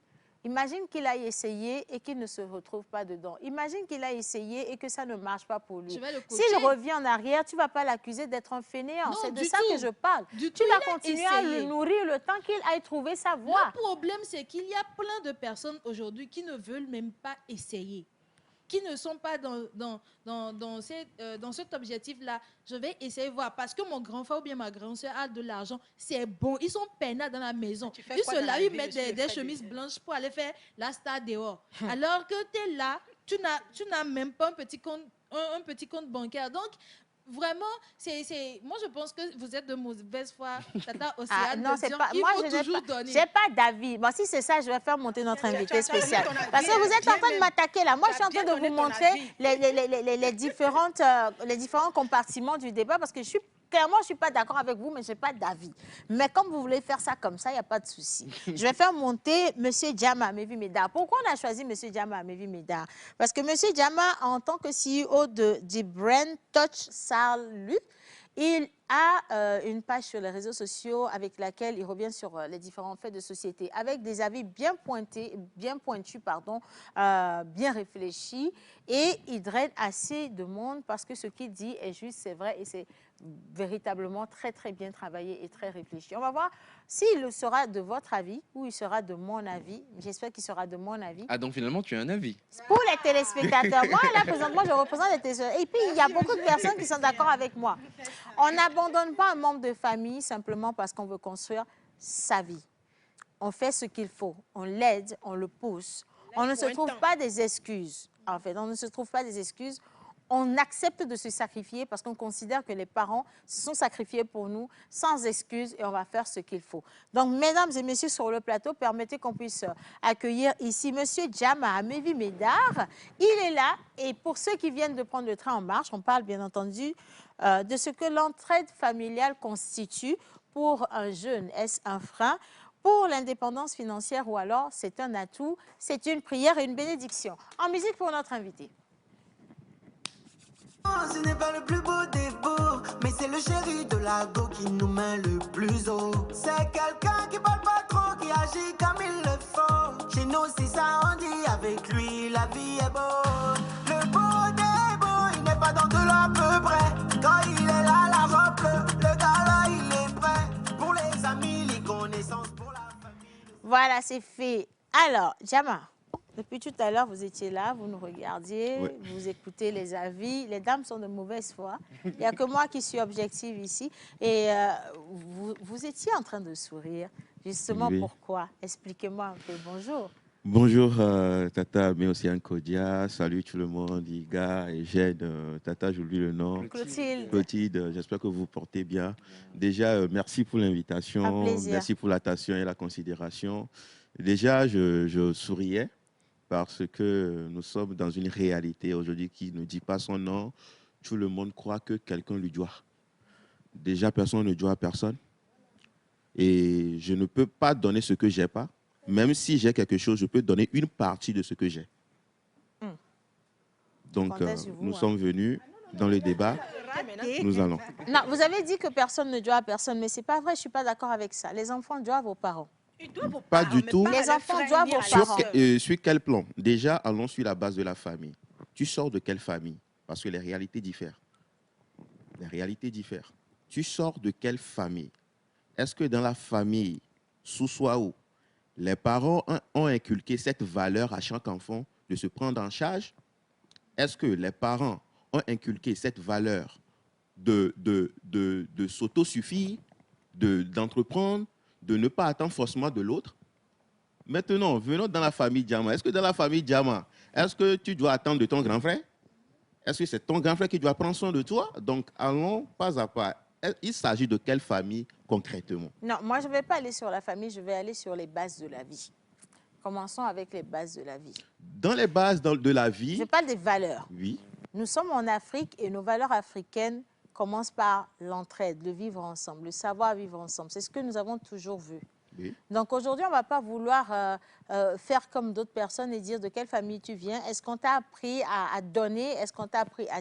Nous tous, nous savons qu'en Afrique, on donne. C'est pour ça que quand nos parents, quand ils voient qu'on commence à grandir, nos parents acceptent d'héberger nos cousins, les enfants des autres. Ils rassemblent du monde autour de nous. Et ça participe aussi d'une manière ou d'une autre à notre éducation. Ils créent en fait un écosystème qui nous permette de savoir vivre en société et de savoir donner et de recevoir des autres. Donc pour moi, je refuse qu'on dise de quelle famille tu viens. Est-ce qu'on t'a montré à aider ou à donner? Non, nous sommes en Afrique et en Afrique, nous avons des valeurs. Nous sommes vraiment en Afrique et déjà... En Afrique, il n'y a pas notion de cousin. L'enfant de ton frère, c'est ton enfant. Il n'y a pas la notion de cousin déjà en Afrique. Et maintenant, avant d'aider, je dois avoir quelque chose. Avant d'être là pour toi, c'est que je suis un peu dégagé. Avant d'être là pour toi, pour t'assister même psychologiquement ou bien moralement, c'est que moi-même, je n'ai pas un problème psychologique. Je ne peux pas donner la totalité de ce que j'ai. Je peux donner qu'une partie. Si je dis une partie, ça peut être le tiers, ça peut être la moitié, mais je ne peux pas donner la totalité de ce que j'ai. Est-ce que vous êtes d'accord avec moi qu'il y a certaines personnes qui ne veulent même pas donner ne serait-ce que le quart? Maintenant, vous pensez que la personne en a. Mais est-ce que cette personne... Non. Est-ce que cette personne est en possession vraiment de ce que vous demandez? Oui. On doit... Non, au fait hein, vous n'en savez rien. Vous voyez le décor, mais ce qui a constitué ce décor, ce n'est pas un trou de 2 mois, de 3 mois. Peut-être toi, cette société, nous sommes dans une société d'image aujourd'hui. Moi, mais si tu nous montres une apparence de quelqu'un qui a réussi, pourquoi tu te plains du fait qu'on c'est là, moi, je parle de l'éducation de base. C'est là, moi, j'ai parlé de la famille. Tu viens de quelle famille? Tu viens de quelle famille? Moi, je ne vais pas donner des exemples pour ne pas dire que je suis trop ethnocentrique, mais je peux vous dire, tu viens d'une famille d'Aného, tu ne vas pas vouloir dépendre des autres. Tu viens d'une famille, vraie famille d'Aného, tu vas dire que non, que le grand frère doit prendre soin de moi. Oh non, mais moi je connais des gens, des personnes qui viennent d'Anéro. Vous avez dit, je suis désolée, j'ai bien mais là je ne suis pas d'accord. Non, j'ai bien précisé. Je connais des gens d'Anéro. Je connais des personnes de la zone. Oui. Je vais dire la zone. Je connais des personnes de cette zone. Oui. Qui sont derrière la vie des autres, comme quoi on leur doit absolument tout et qui accusent jusqu'au dernier centime. C'est un autre débat. Je pense que c'est pour ça qu'il parle de on vient de quelle famille. C'est de là-bas. Qu'est-ce qui a commencé en fait qu'est-ce qui tu viens de quelle famille au fait? Quelle est la base de cette famille? Il y a des familles, ils n'attendent rien de personne. Ils veulent se réaliser. Et si je fais partie de cette famille qui inculque cette valeur d'aller se chercher, cette famille qui me dit tu n'es que ton seul Dieu, ton propre Dieu. Personne ne te doit. Moi-même, le papa qui suis ici, là, je ne vais pas te donner forcément ce que tu veux. Même si tu me vois compter 1 million, je ne suis même pas en mesure de te donner 100 000.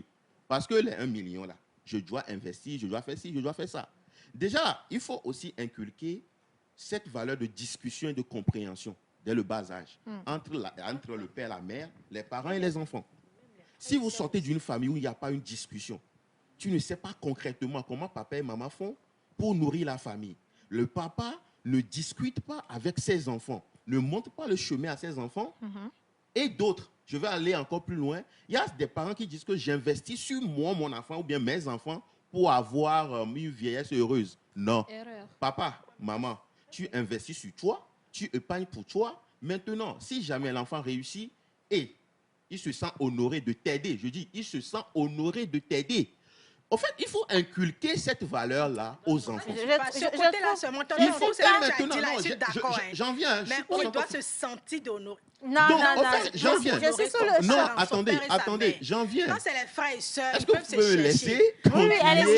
Je dois finir. Non, je dois finir. Parce que je dis, j'ai bien précisé, l'enfant doit se sentir honoré d'aider son parent, ou bien sa mère, ou bien mais ce n'est pas une obligation. Maintenant, je dis, le parent doit prendre ça comme ça.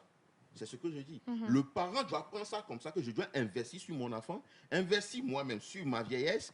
Et là, si l'enfant réussit et il se sent honoré de m'aider, là d'accord. Maintenant, à toi l'enfant de savoir, mon papa ou bien mes parents ont investi sur moi. Je suis dans l'obligation.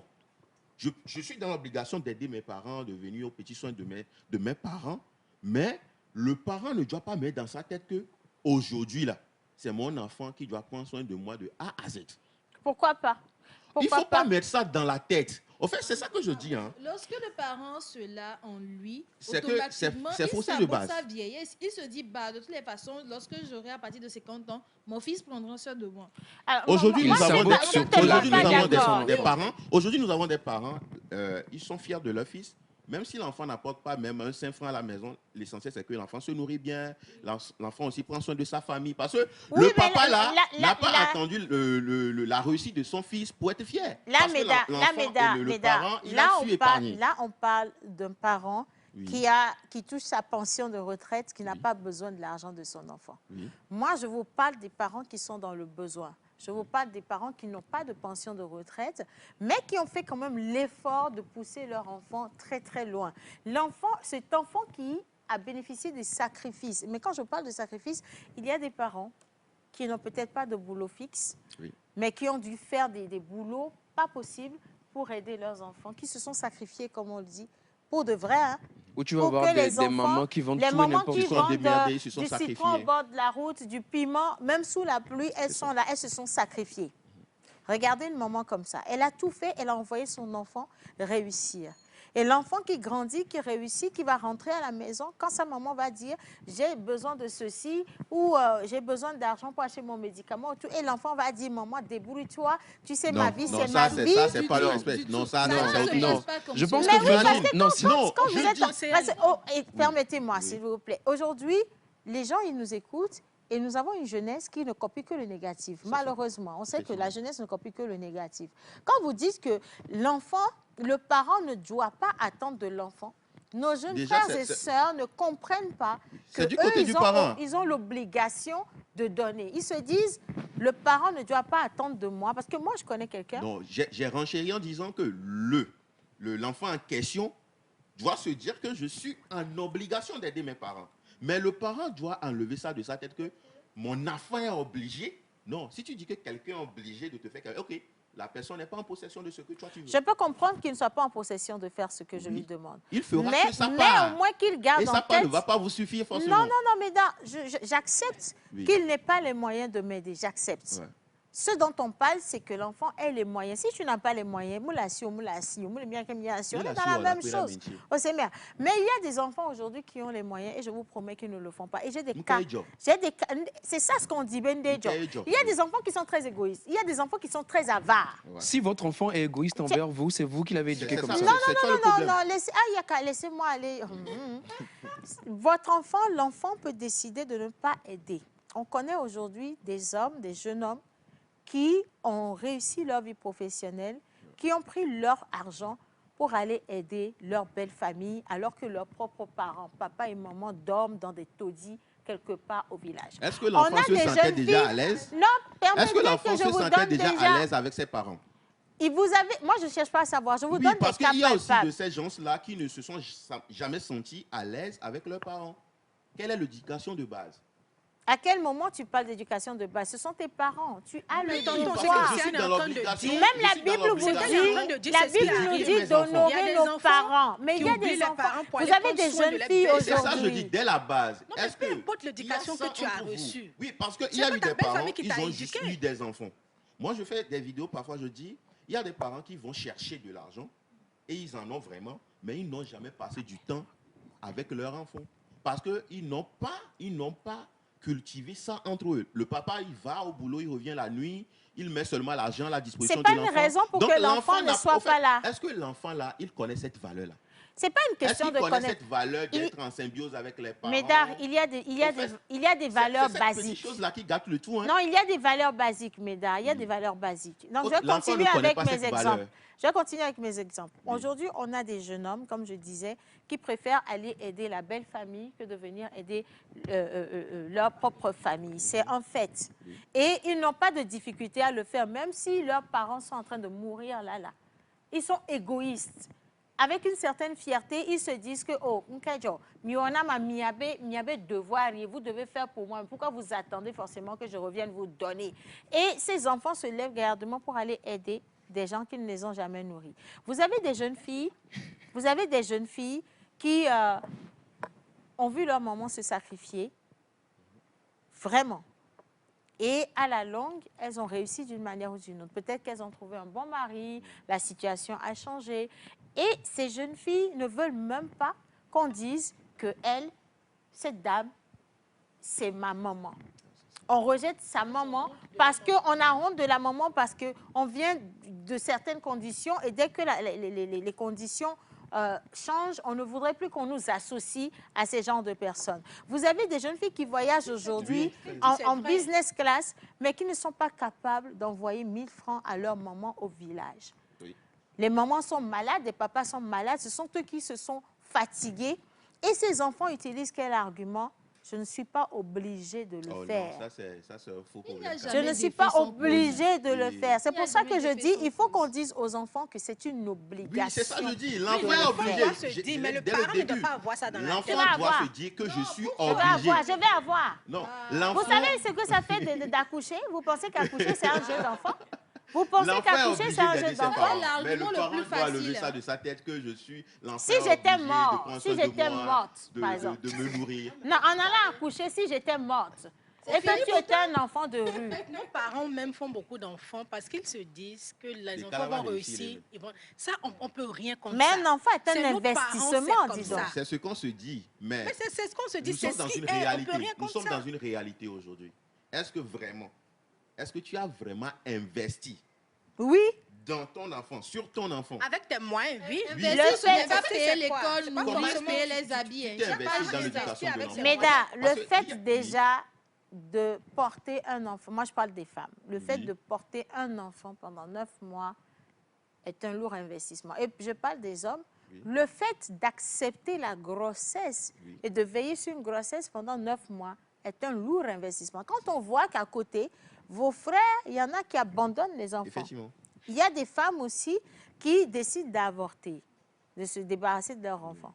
Il y en a qui acceptent que l'enfant naisse, enfin que les enfants naissent, et qui vont abandonner les enfants dans la rue. Moi, il y a une femme qui a dit « je ne vais rien faire de tout ça ». Il y a un homme quelque part qui dit « je ne vais rien faire de tout ça ». Je peux choisir d'être égoïste comme ce que la société fait et vivre ma vie tranquillement, personne ne m'en voudra. Qui va venir me faire des histoires? Mais au lieu de ça, je veux être, comment je vais dire? Consciencieuse. Consciencieuse, limite, je veux respecter ce que mon Dieu me dit dans ma foi.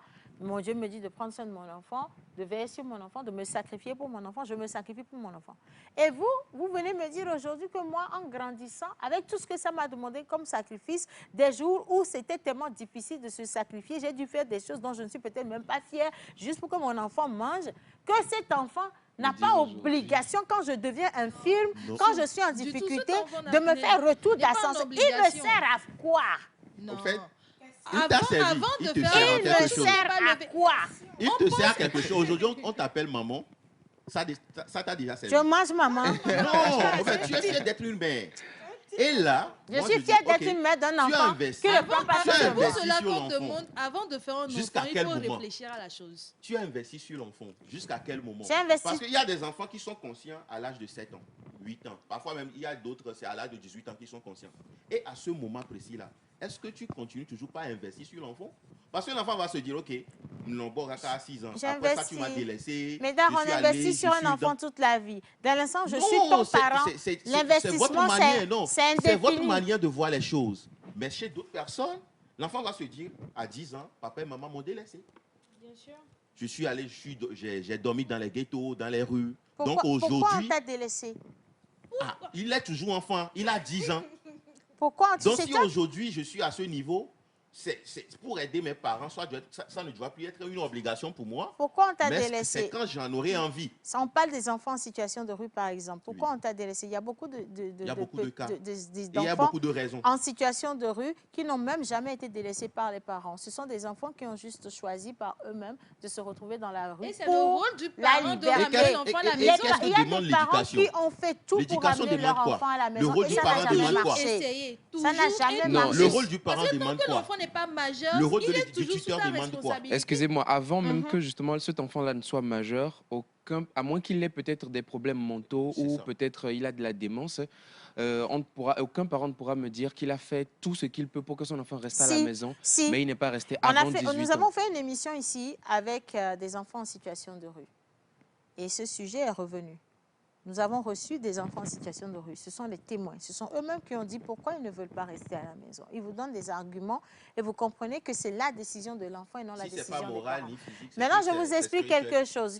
Pourquoi je parle de la conscience que notre génération, elle a, et la génération qui va nous suivre, ce qu'on inculque, nous, en tant que valeur.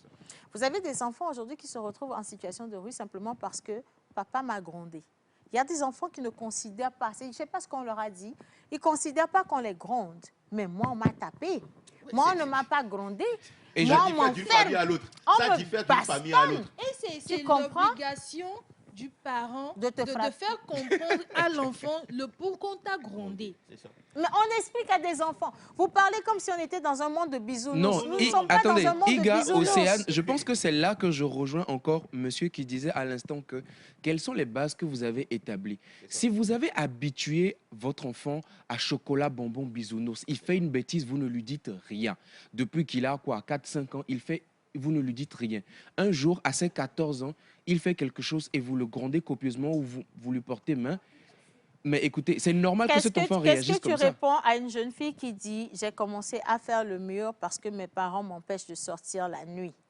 Et un jour, j'ai fait le mur et j'ai décidé de ne plus revenir chez moi. Parce que quand je suis sortie, j'ai vu que dehors, je pouvais gagner de l'argent facilement. Je peux vivre ma vie facilement. Je ne veux pas revenir chez moi. Parce que chez moi, à la maison, ce qu'on me donne ne me suffit pas. Celle qui vous dit ça, elle a à peine 15 ans. Vous allez dire que ça, c'est la faute aux parents? Je reviens encore sur les valeurs. Moi, je reviens sur les valeurs. Qu'est-ce que les parents ont inculqué comme valeur à cet enfant, à cette fille? Il y a des carabinés qu'on met au monde. Il y a des enfants qui sont les ennemis de leurs propres parents. Non, l'enfant ne peut ne pas forcément revenir aux parents. Il y a des enfants, c'est des rebelles, Ils apprennent beaucoup de choses dehors. Il ne faut pas accuser les parents à 100%. Non, elle a 15 ans, elle sait... Non, attention, il ne faut pas accuser les parents. Il y a des parents qui font le tout pour bien éduquer leurs enfants. Mais ils ont un diable dans la famille. Il y a des enfants qui apprennent d'autres choses dehors, qu'ils cachent. Et puis après, ça s'amplifie, les parents ne savent pas. Il y a des filles, par exemple... OK, nous allons on va sur la base où nous sommes en Afrique. Là, maintenant, ça vous arrange d'être en Afrique. Non, je vous rejoins. J'ai bien précisé. Non, nous sommes en Afrique. Et si tu es porteuse ou bien porteur de vie, tu as donné vie, c'est que tu es responsable de cet enfant. C'est clair. Physiquement, spirituellement. Tout à fait. Aujourd'hui... Il y a des démons. Non, aujourd'hui, on perd la notion spirituelle.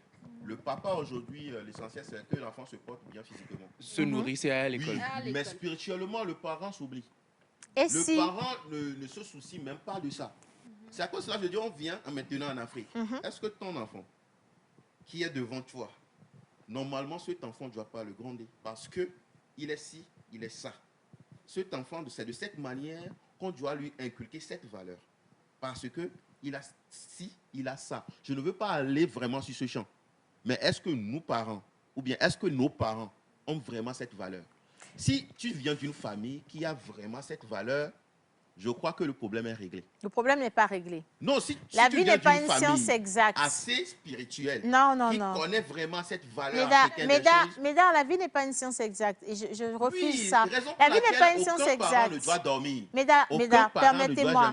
Dans la même famille, dans la même famille, vous avez un père qui a 5 enfants. Oui. Sur les 5 enfants, comment est-ce que vous expliquez le fait que sur les 5 enfants, vous avez 4 qui sont devenus docteurs Et puis, il y a un qui est en prison tous les mois parce qu'il a décidé, alors qu'ils ont tous reçu la même éducation, ils ont grandi dans les mêmes conditions. C'est ça ce que je vous dis, que la vie n'est pas une science exacte.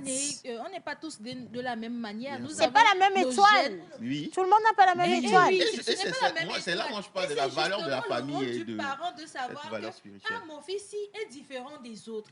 Comment est-ce qu'il faut le prendre? Comment est-ce qu'il faut le manier? Tu as appris à ta manière. Mais ça n'a pas marché. Dans la plupart des cas, lorsqu'on prend cet enfant vraiment à cœur, lorsque l'éducation est assez particulière pour lui, ça réussit. Il y a vraiment des cas qui font des études. Moi, je vais lire les messages des téléspectateurs. Comment est-ce que vous définissez la réussite de chaque enfant? Après les messages. Okay. Bien. Alors, on me dit bonjour à tous. Bonjour. Le fait que les parents prennent le premier salaire d'un enfant a un sens très, très spirituel. C'est pour faire des cérémonies, des prières. Laissez-moi finir, pardon. C'est pour faire des cérémonies, des prières aux ancêtres, pour les informer et les remercier que l'enfant dont tous pour qui tous ont prié d'une manière ou d'une autre jusqu'à ce qu'ils ne grandissent et ne commencent un travail à réussir. Et par là, ils demandent encore leur protection pour cet enfant. Mais un enfant n'a aucune obligation de supporter ses parents ou ses frères. C'est une question de volonté. Si tu es mon petit frère ou ma petite sœur, il vaut mieux pour toi de faire des efforts, sinon on nuit. Il ne suffit pas de mettre un enfant au monde pour être parent. Ça va plus loin. Pourquoi je suis toisé? Je comprends non, pas. je pas. Ok, elle dira, comme ça, il va faire ça. Soit. Alors, bonjour à tous. Bonjour. Merci infiniment pour ce débat qui fait du bien à la société. Aider les parents, c'est une bénédiction sans protocole. Sans protocole. C'est de la part de Raoul Owosu depuis Agoué. À la suite de Raoul, c'est une émission que j'aime énormément car elle aborde les sujets d'actualité. Quelqu'un est touché par le sujet d'aujourd'hui. Vous comprenez ce que je veux dire? Je poursuis encore. Tata Océane, s'il vous plaît, respirez. Allez, je continue. Alors, vous êtes tous magnifiques aujourd'hui et je trouve le sujet hyper intéressant. C'est Iliane depuis Haute. Coucou Iliane. Bien. Alors, si vous êtes partant, je fixerai les autres règles du jeu. Ah non, ça, j'ai pas... C'était par rapport à hier et... Bref. Bonjour à tous. Bonjour. Bonjour le Togo. Bonjour Tata Océane. OK. Le monsieur au plateau... Lequel des messieurs au plateau? Je vais revenir dessus. Juste le premier salaire, c'est une tradition. Les parents vont bouffer ce premier salaire toute leur vie, c'est une question. Est-ce qu'ils vont bouffer ce premier salaire toute leur vie? Non. Donc ce premier salaire, c'est une tradition. Et tu donnes, on prie pour toi. Oui, et dans le deuxième mois, je marche pour aller au service et je reste affamé. Oui, tu es fier de faire ce sacrifice. Le premier mois, là, tu as fait comment? Tu es fier. Enseigner à son enfant comment économiser. Très bien. Alors, quelqu'un, il dit, il faut prendre le... Moi, je ne peux pas lire. En fait, je n'ai même pas compris le sens, mais je ne vais pas lire. Je pars encore sur un autre message. Vous étiez en train de dire. Oui. On continue. J'ai perdu le... Alléluia, alléluia. Bon, j'ai perdu le... alléluia. Je Moi, pense qu'on va... Je vais repositionner les choses. Exactement. Ok, vas-y. Aujourd'hui, il faut que les téléspectateurs qui nous suivent comprennent que nous sommes en train de parler d'extrêmes. Oui. On doit aider les parents, les soutenir, les accompagner. Je mets ceci entre guillemets. Si les réalités ne sont pas les mêmes dans toutes les régions et dans toutes les familles, si les parents peut-être avaient eu une meilleure chance, peut-être qu'aujourd'hui le problème ne se poserait pas, qu'il faut les aider à tout prix ou non. Mais ça, je mets ça entre guillemets, je mets ça ailleurs. Aider la famille à quel prix? Le premier salaire, par exemple, moi, je ne suis pas d'avis de donner l'intégralité aux parents parce que derrière, j'ai aussi des prévisions à faire sur comment je vais travailler. Et si demain, justement, ce premier salaire-là, je ne le gère pas bien, je ne gérerai pas bien le deuxième, ainsi de suite. Et derrière, quand vous allez peut-être être malade ou gravement alité, peut-être que là, je ne pourrai plus du tout vous venir en aide. Maintenant, en ce qui concerne les frères et sœurs, je vais vous aider à la capacité ou à la hauteur de mes moyens.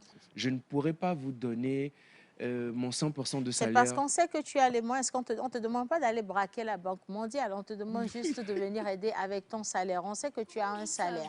Je vais te donner l'exemple d'une famille que j'ai vécue. Je nous trouve aujourd'hui, j'arrive avant l'exemple, je nous trouve aujourd'hui très égoïste. Pourquoi? Parce que vous voyez tout ce qu'on est en train de dire, c'est ça qui a amené dans d'autres sociétés les enfants à abandonner leurs parents dans des maisons de retraite pour vieilles personnes ou dans des maisons où on vient retrouver les corps des parents non animés ou même décomposés. Les enfants veulent avoir de la liberté, les enfants veulent se détacher des personnes qui les ont mises au monde. Et ça finit par créer un manque de lien, un manque d'attention, un manque de reconnaissance. Moi, c'est le manque de reconnaissance dont je suis en train de parler. L'enfant qui se met en tête qu'il a le devoir de veiller sur ses parents, il sera là pour ses parents. Effectivement.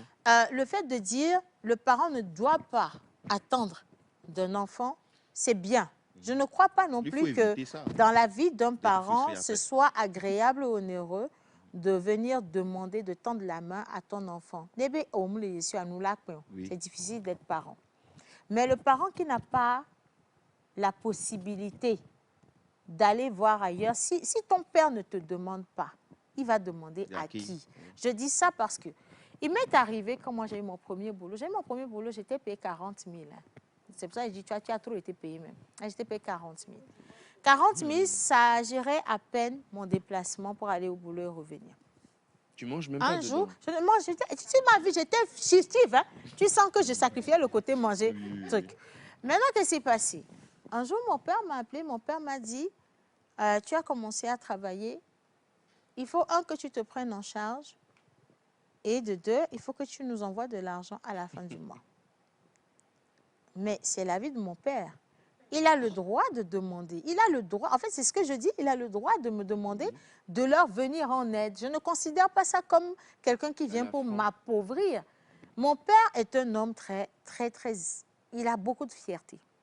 S'il s'en vient jusqu'à me demander de leur envoyer quelque chose, c'est que la période n'était pas propice. Et pour de vrai, la pension de mon père dépassait mon salaire d'au moins 10 fois. Imaginez ce que je vous dis.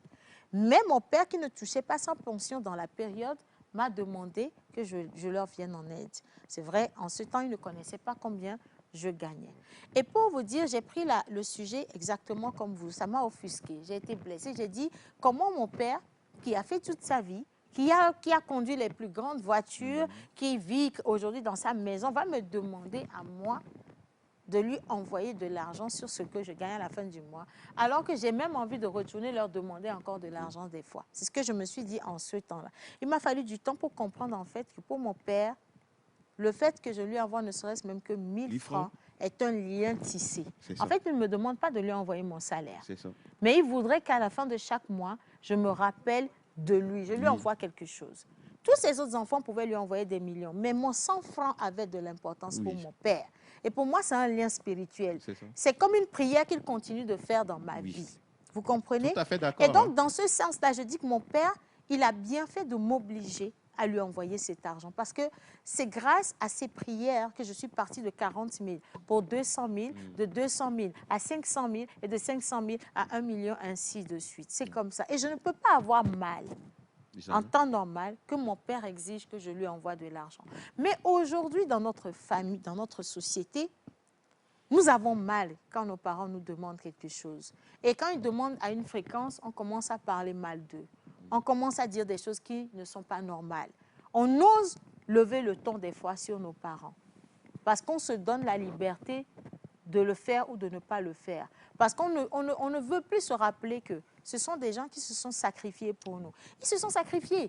Il y a eu des parents qui n'ont pas été de bons parents pour leurs enfants. Ils étaient dans les mêmes cercles. Ils n'ont jamais rien demandé. Ils sont partis. Nos parents sont restés. Ma mère a vendu un terrain pour que mon père puisse me payer mon université. Et c'était son héritage. C'est tout ce qu'elle avait. C'est fini. Depuis, elle n'a plus eu de terrain. Vous imaginez le sacrifice quand je parle de sacrifice. Si aujourd'hui, ma mère me dit, oh, le douguet, planning ba rekanama dudi manwe. Oui.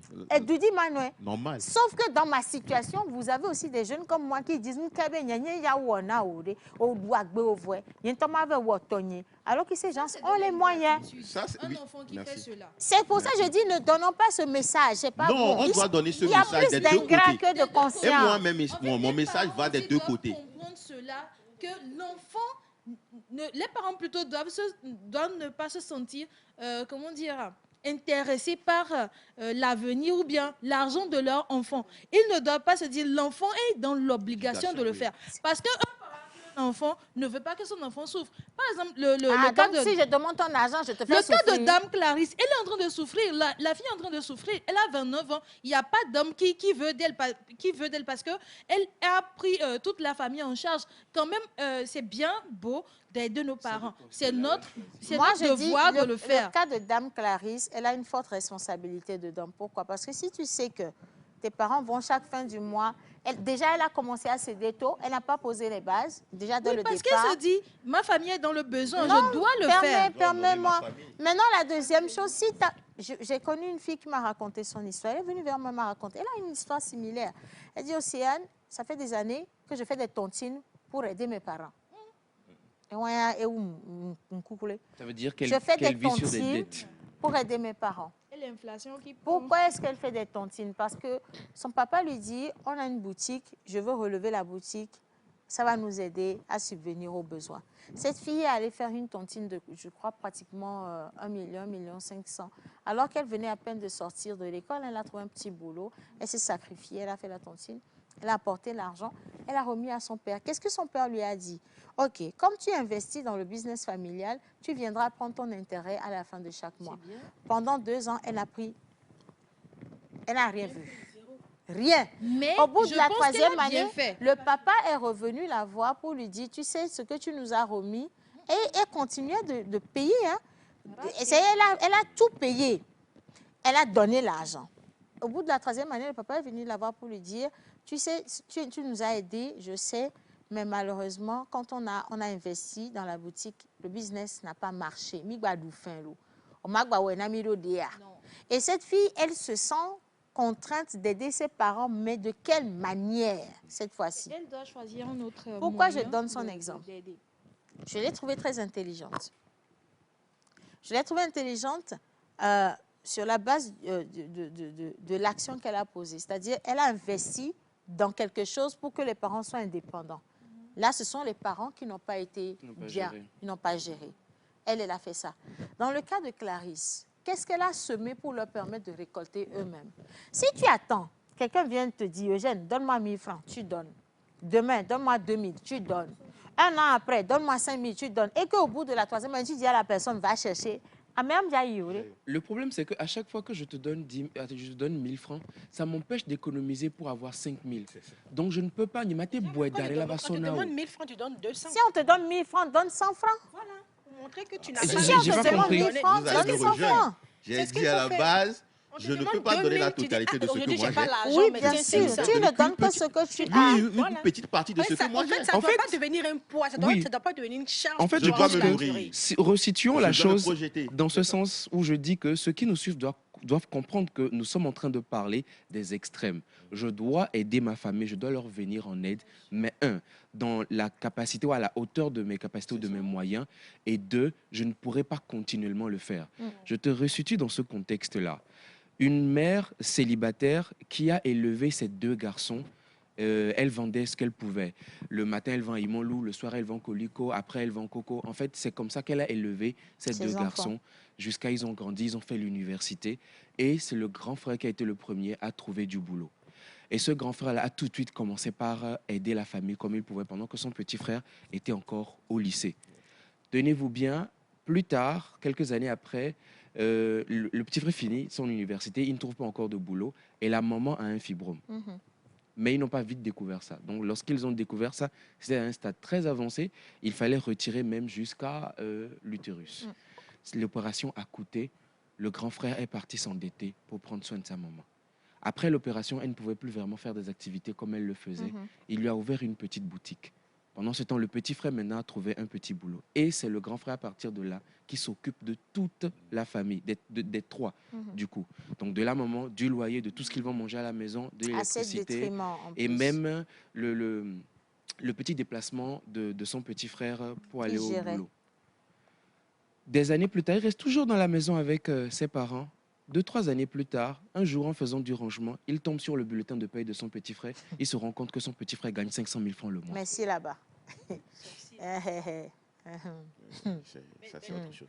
Tu vois, c'est ça ce que je dis. C'est de ces extrêmes-là que nous parlons, en fait. Laisser la charge sur une seule personne. Raison pour laquelle il faut inculquer à chaque enfant cette responsabilité de se prendre en charge. Quelque part, hein. Déjà, mais dans cette histoire, la même maman, puisque c'est le petit frère, quand ce grand frère voudra se plaindre, la maman ne sera pas d'accord. Elle a dit, oh, en fait, le truc, c'est psychologique. Parce que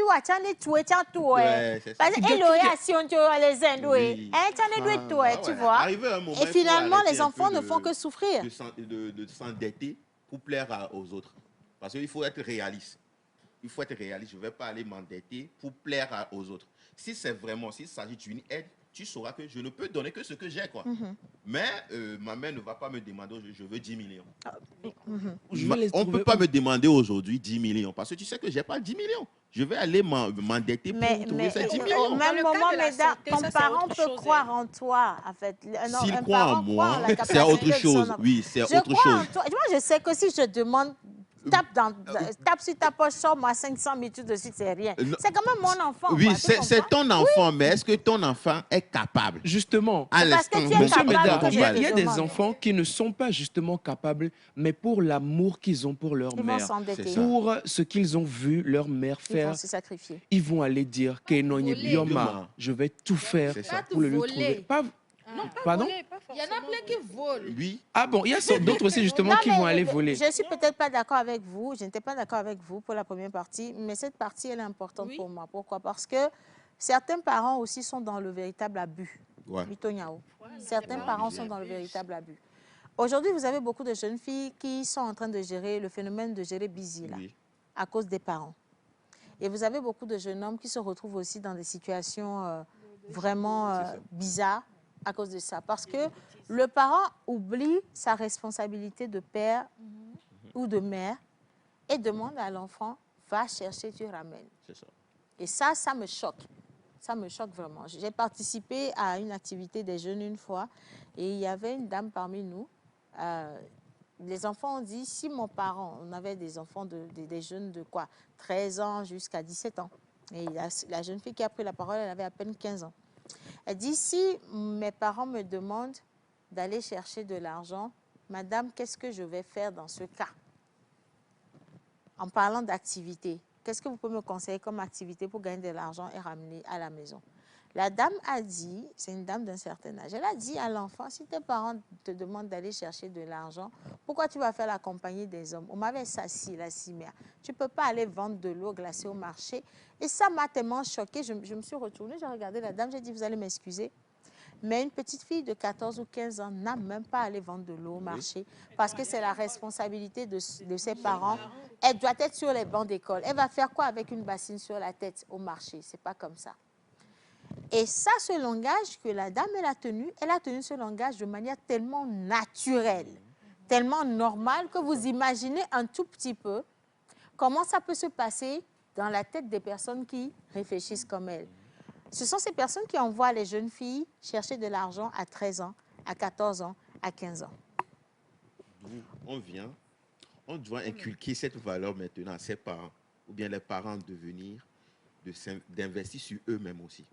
De ne pas dire que j'investis l'argent sur mon enfant, bien sûr mes enfants, pour que demain, non, mais Océane, pour gagner, c'est comme si... Ce n'est pas seulement l'âge.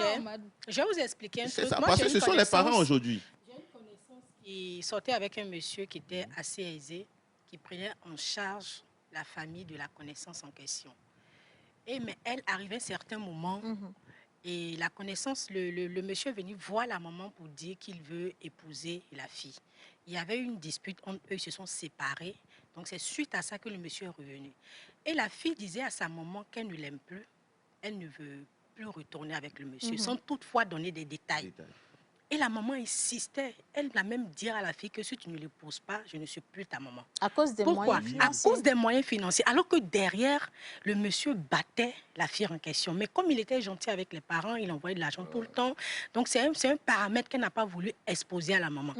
Qu'est-ce qui est arrivé? Quand le monsieur est revenu voir la maman, il a laissé 500 000, il est reparti. Voilà, il dit, maman, je veux me marier avec la fille. La fille a pris sur elle de venir dire la vérité à la maman que le monsieur la bat sexuellement, c'est terrible. Il se comporte mal. Il se très mal envers elle. La maman a dit c'est faux. Vous voyez qu'un tel monsieur ne peut pas se comporter comme ça. Et c'est comme ça la maman n'a pas cru, donc c'est même pas une question d'âge. Non, c'est comme ça que beaucoup de jeunes filles se sont retrouvées. Elles se sont retrouvées dans les mains des hommes des mariages toxiques. Elles ne peuvent plus partir. La maman a dit que tel qu'elle connaît le monsieur, ce gentil monsieur ne peut pas frapper sa fille, ni faire ceci. Tu connais ou tu maîtrises plus quelqu'un que tu connais il y a 6 mois, 1 an, que ta fille, que tu as mis au monde. À cause de l'argent, à cause de l'argent. Il faut mettre la différence entre la personnalité et la personne. Elle, autre, elle connaît que la personnalité, mais sa fille connaît la personne qui est en face. Mais elle l'a dit, ça c'est arrivé parce que quoi? C'est arrivé pour quelle raison? Adole ou faut dominer moi. En fait, c'est une question d'argent. La maman, elle a besoin de survivre. Elle a eu quelqu'un qui a envoie besoin l'argent, de le manger. reste s'en fout. Donc, elle se dit que si sa fille refuse, c'est fini, le monsieur part. Elle est en paix, vous voyez. Donc, et maintenant, ce sont des réalités de la société. Et ça, c'est pas seulement sur les filles que ça arrive. Aujourd'hui, les petits garçons aussi se retrouvent dedans. Un petit garçon qui est dans une maison où manger est difficile, aller à l'école est difficile. Quand il sort de la maison et qu'il est accosté par une personne mal intentionnée, on lui fait de mauvaises propositions et qu'on lui donne, je ne sais pas, une enveloppe d'1 million qu'il n'a jamais vue. Il n'a même jamais imaginé pouvoir toucher cet enfant. Et même 100 000, ah, pas 10 000, ah, tu vois? 10 000 francs, allez, 10 000 francs. Le petit garçon, il va se laisser prendre. C'est comme ça qu'il y a des enfants qui sortent avec des sugar mamies, des dames qui sont en train de transformer l'avenir des enfants. On sacrifie les enfants, on fait plein de choses bizarres, minables avec l'avenir des enfants. Et nous sommes dedans comme ça. Vous voyez ce que je veux dire? Nous sommes dedans comme ça. Moi, on va marquer une petite pause encore parce que nous avons Mr Sagat qui va nous rejoindre au plateau. Ça va se faire en musique. Mais pour ceux qui viennent de prendre le train en marche, je vous laisse regarder le magnéto et on se retrouve juste après. Elle go ame feme ele go ame feme ma gbo be nko ni so ebe jilo bi nya so e wa gbon so we to a tutugba bon je ni le odo e gale vani a ila ti wefa ki ngbo we ni ngbe le odo a bon ya no ba re nti la gbon cha be nko ni ele odo e poga ebe de so nyun ke be de a ni do bon volontiers a tabe o no ke jiare no vieux da do est-ce que le power dia tout ce bag bombé no be yeke va de e pele bi enu to bon ni gambe le si wa la be mate va accueillir so yi ko donc avant bo bon na ko so va ko be nti no nous que le funa est un peu compliqué tout ma nya bobe avec ko ebe famille me charge ya supposé un peu ou engagement de vous un peu do foyer donc ati que ela welo bo problème que va na nya ne o le we kaka beto va de so disia on parti ja we elle serait on en a 10 000 par an chaque fin du mois donc va de son via e gaja didi elle a dit bon que va didi le autre le famille au boss de ça et on tonya togo mi lo la ro gbo be àwọn da akunya lo gbo temi o donc a mu ni be le gbon yen on soit relation famille aux Zereka et marqué Pédio bon et tiens quoi de ya et la sauva.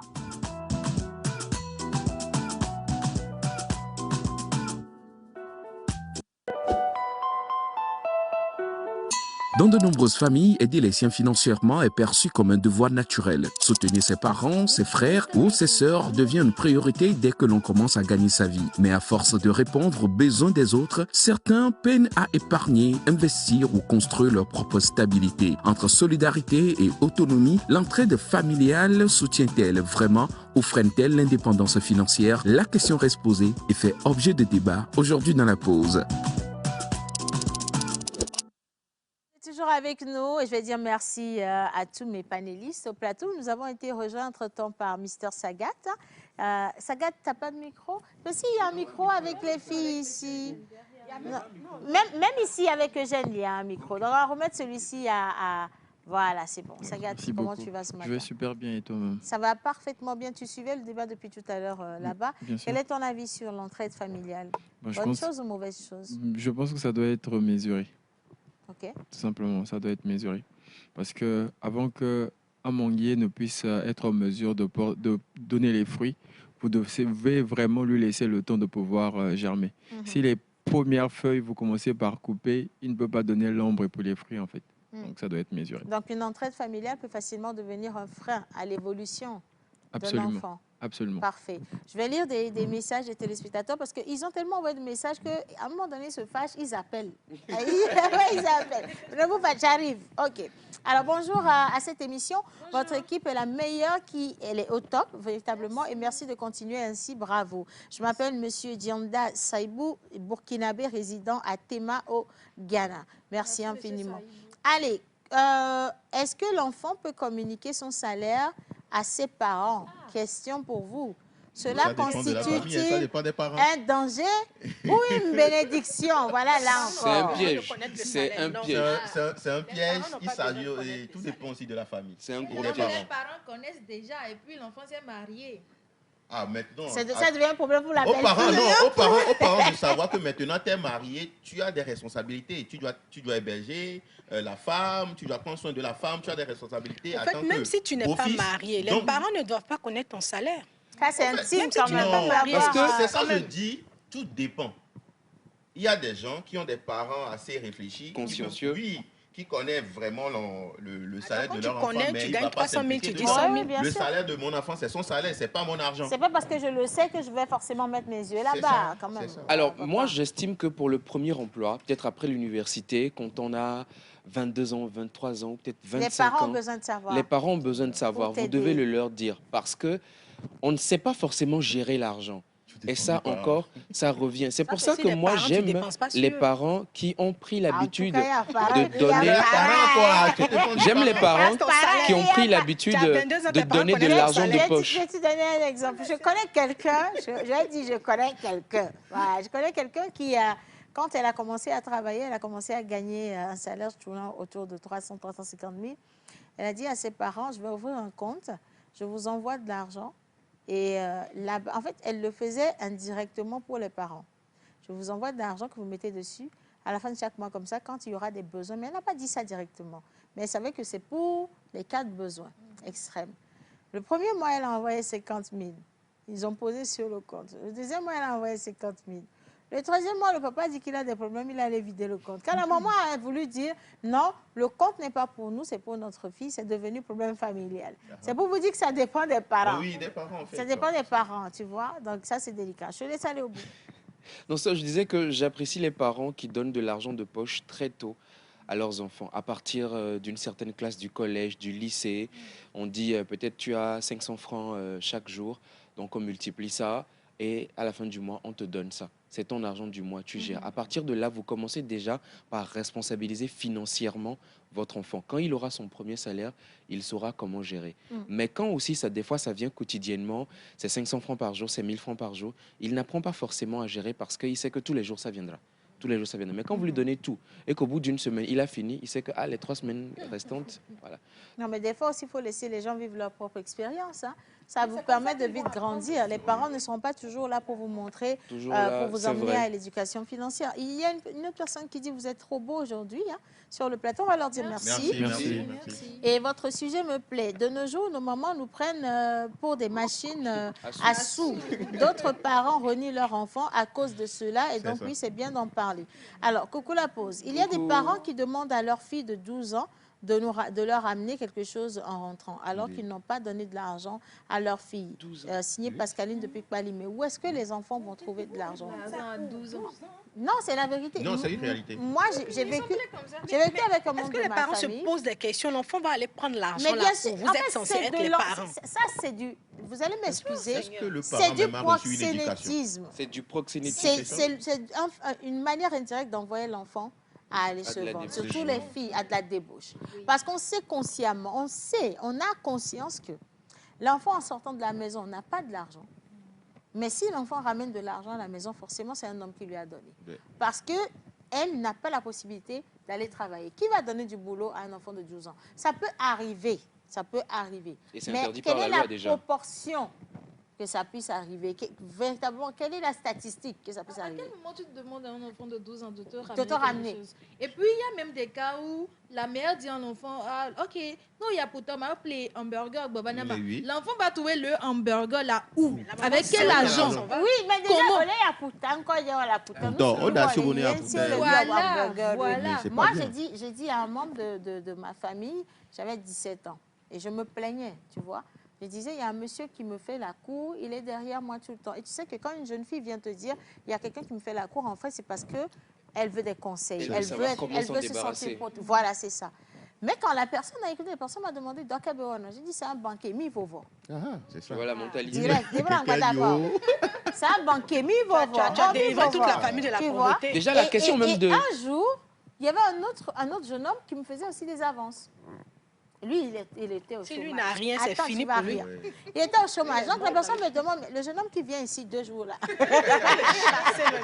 jeune homme qui vient ici 2 jours là, lui, il fait quoi dans Dakabelor?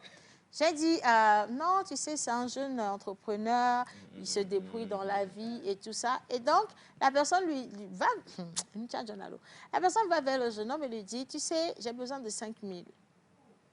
Directement comme ça. Et le jour-là, c'est à peine si lui-même il avait mangé. Il dit, j'ai besoin de 5 000. Mais comme il vient pour draguer dans la maison, il se dit, si je ne fais pas, ça va être compliqué. Et il promet. Là, alors, le jeune homme dit, OK, je vais revenir, je vous reviens avec l'argent, ou alors je vous fais un transfert. Il n'est plus jamais revenu. Il a disparu. Il dit, toi aussi, tu n'as pas l'argent, c'est toi qui cherches femme.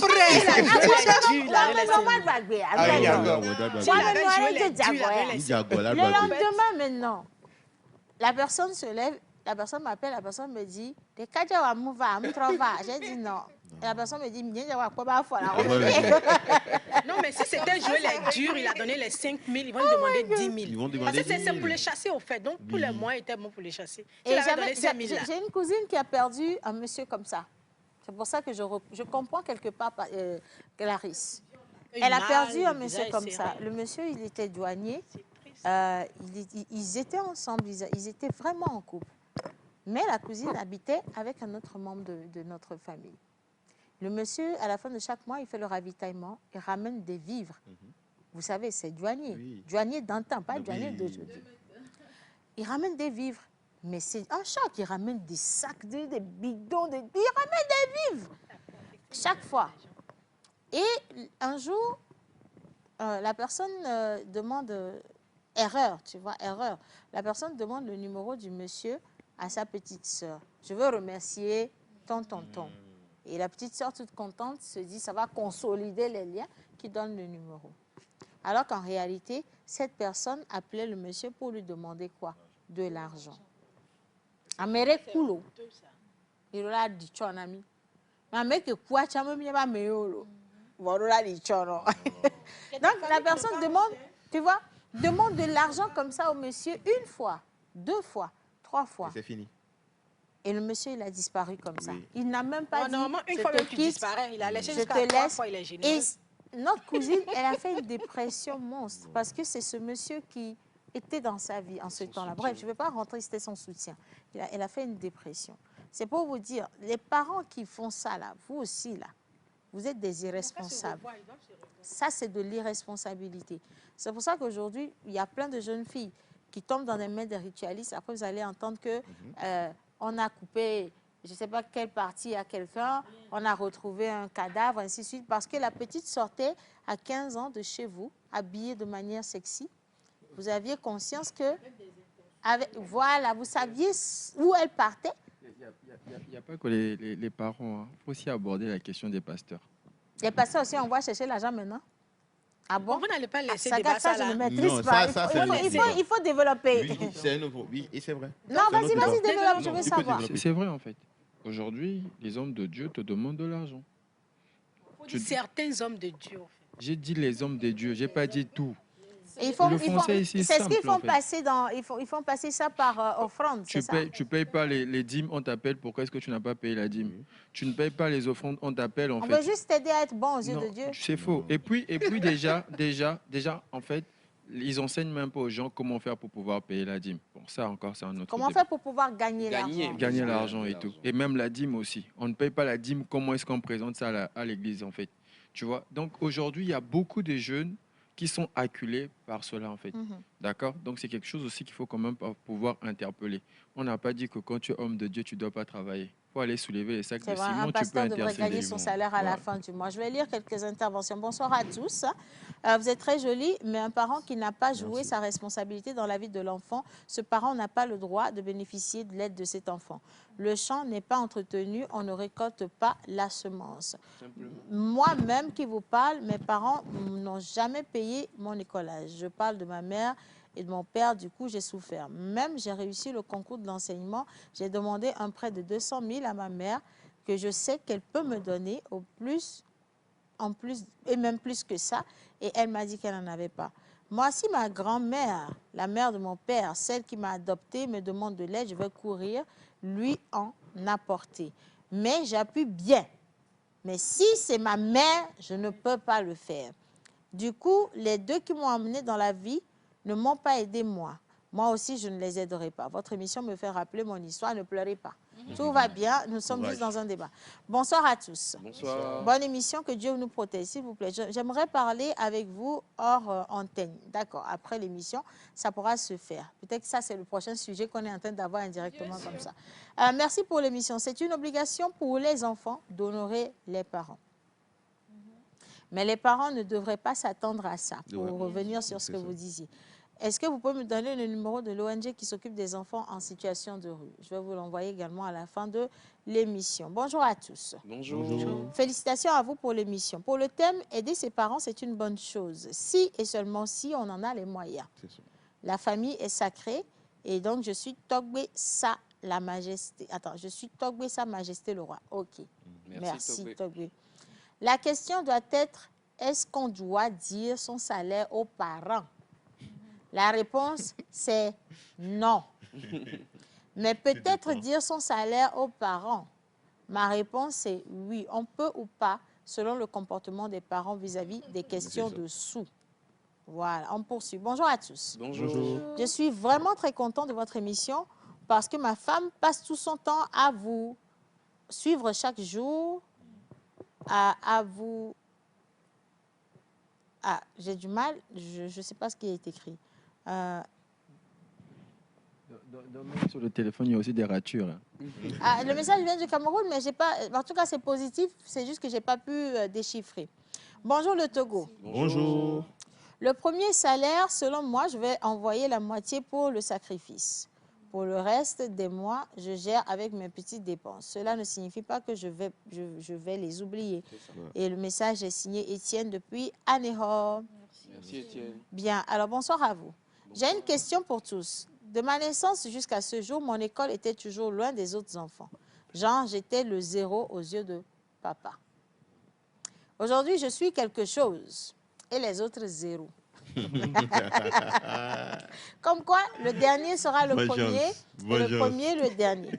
Je vais aussi rendre pareil à papa où je vais prendre soin de lui.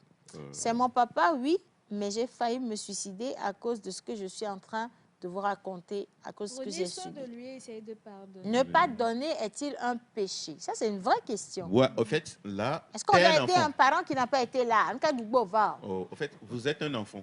Et comme je l'ai dit, en tant qu'enfant, tu dois avoir ce plaisir, l'honneur d'aider tes parents. Même si tes parents t'ont abandonné? Oui. Même si tu as failli mourir? Non, toi, regarde pas ce côté. Mais vous parlez de... C'est un humain, hein? Oui, C'est un humain, toi, mais ne tu n'es regarde pas pas mort. ce côté. Toi, ne regarde pas ce côté. En tant qu'enfant, quand le devoir t'appelle en tant qu'enfant, respecte, exécute. Tu es un enfant. En fait, maintenant, si les parents veulent abuser, c'est là que tu dis, je ne peux pas me sacrifier pour vous. En fait, c'est ce qui est J'ai fait ma dommage. part et c'est normal. En fait, c'est ce qui est dommage, en fait, de donner parce que c'est mon père. Et c'est là, tu ne te sens pas J'arrive, s'il vous forcément plaît, obligé soufflez de le un faire. peu, s'il vous plaît. En fait, c'est ce que je suis en train de dire. C'est dommage de donner parce que c'est mon père, en fait. C'est vraiment dommage. Je dois donner parce que... J'en ai envie. Voilà. Non seulement j'en ai envie parce que ça a été un acteur majeur. Ouais. Pas juste parce que c'est mon géniteur. Parce que tu vois, exactement. ça devient contraignant, en fait. Ça devient un joug. Bon, Ce n'est plus- en plus, lui, il n'a pas pris soin de moi. Tu sais, quand la personne a vraiment été là pour toi, tu n'as même pas besoin le que fais la sans personne penser. puisse parfois même, moi je sais qu'il y a certaines personnes où tu as juste besoin que la personne te dérange. Pour que tu puisses lui témoigner toute la gratitude que tu as envers ta personne, c'est sa personne. Tu vois, pas parce que tu es mon père que je dois donner, non. Il faut emmener les parents à comprendre que ça ne s'arrête pas juste là, en fait. C'est parce qu'il a fait quelque chose au-delà. Tu vois, parce qu'à côté, il y a certaines personnes qui seront surprises de voir que l'enfant s'attache plus à la belle-mère plutôt qu'à la mère. C'est ça. Pourquoi? Parce que la belle-mère a vraiment été au-delà du rôle de la belle-mère. Donc, c'est- Voilà. Moi, je suis d'accord avec ça, hein, parce que les parents irresponsables ont besoin d'assumer leurs responsabilités à Merci un moment beaucoup. donné. Il ne faut pas qu'on dise que la Bible dit d'honorer ses parents et donc qu'on va faire passer tout pour tout. Parce qu'au final, c'est comme brimer une personne. C'est comme ametafutafu, là, comment on dit ça en français? C'est comme Déplumer. déplumer. Non, c'est ametafutafu, là. Trouvez-moi ça, là. Abuser. C'est de l'abus. Voilà, c'est ça, c'est de l'abus. Vous abusez. Un parent qui n'a pas été là, un parent qui n'a pas semé, il vient pour récolter quoi? C'est de la même manière que j'ai du mal avec les parents qui abandonnent leur fille et le jour de la dot de leur enfant, ils veulent forcément être présents. Là, Je viens de vous donner le sujet du prochain débat oui, comme ça. C'est carrément... Vraiment, Voilà il y a encore des une témoignages, histoire. Il y en a des gens qui veulent en parler. Mais seulement là, tu il y a deviens leur vraiment enfant. des gens qui Bon, veulent en parler. ça, au moins, on peut en parler. On doit réserver un débat. Nous allons en là-dessus. faire le débat du mardi prochain. En tout cas, merci à tous ceux qui ont suivi l'émission aujourd'hui. C'est fini vite, hein, vous n'avez pas vu venir, nous non plus d'ailleurs. Mais merci à mesdames, merci à vous Merci à tous tout ici le sur monde, le merci pour plateau. l'invitation. Et merci à la réalisation. Gros bisous, à demain. Vous n'avez pas vu venir. Mr. Lenky on the beat.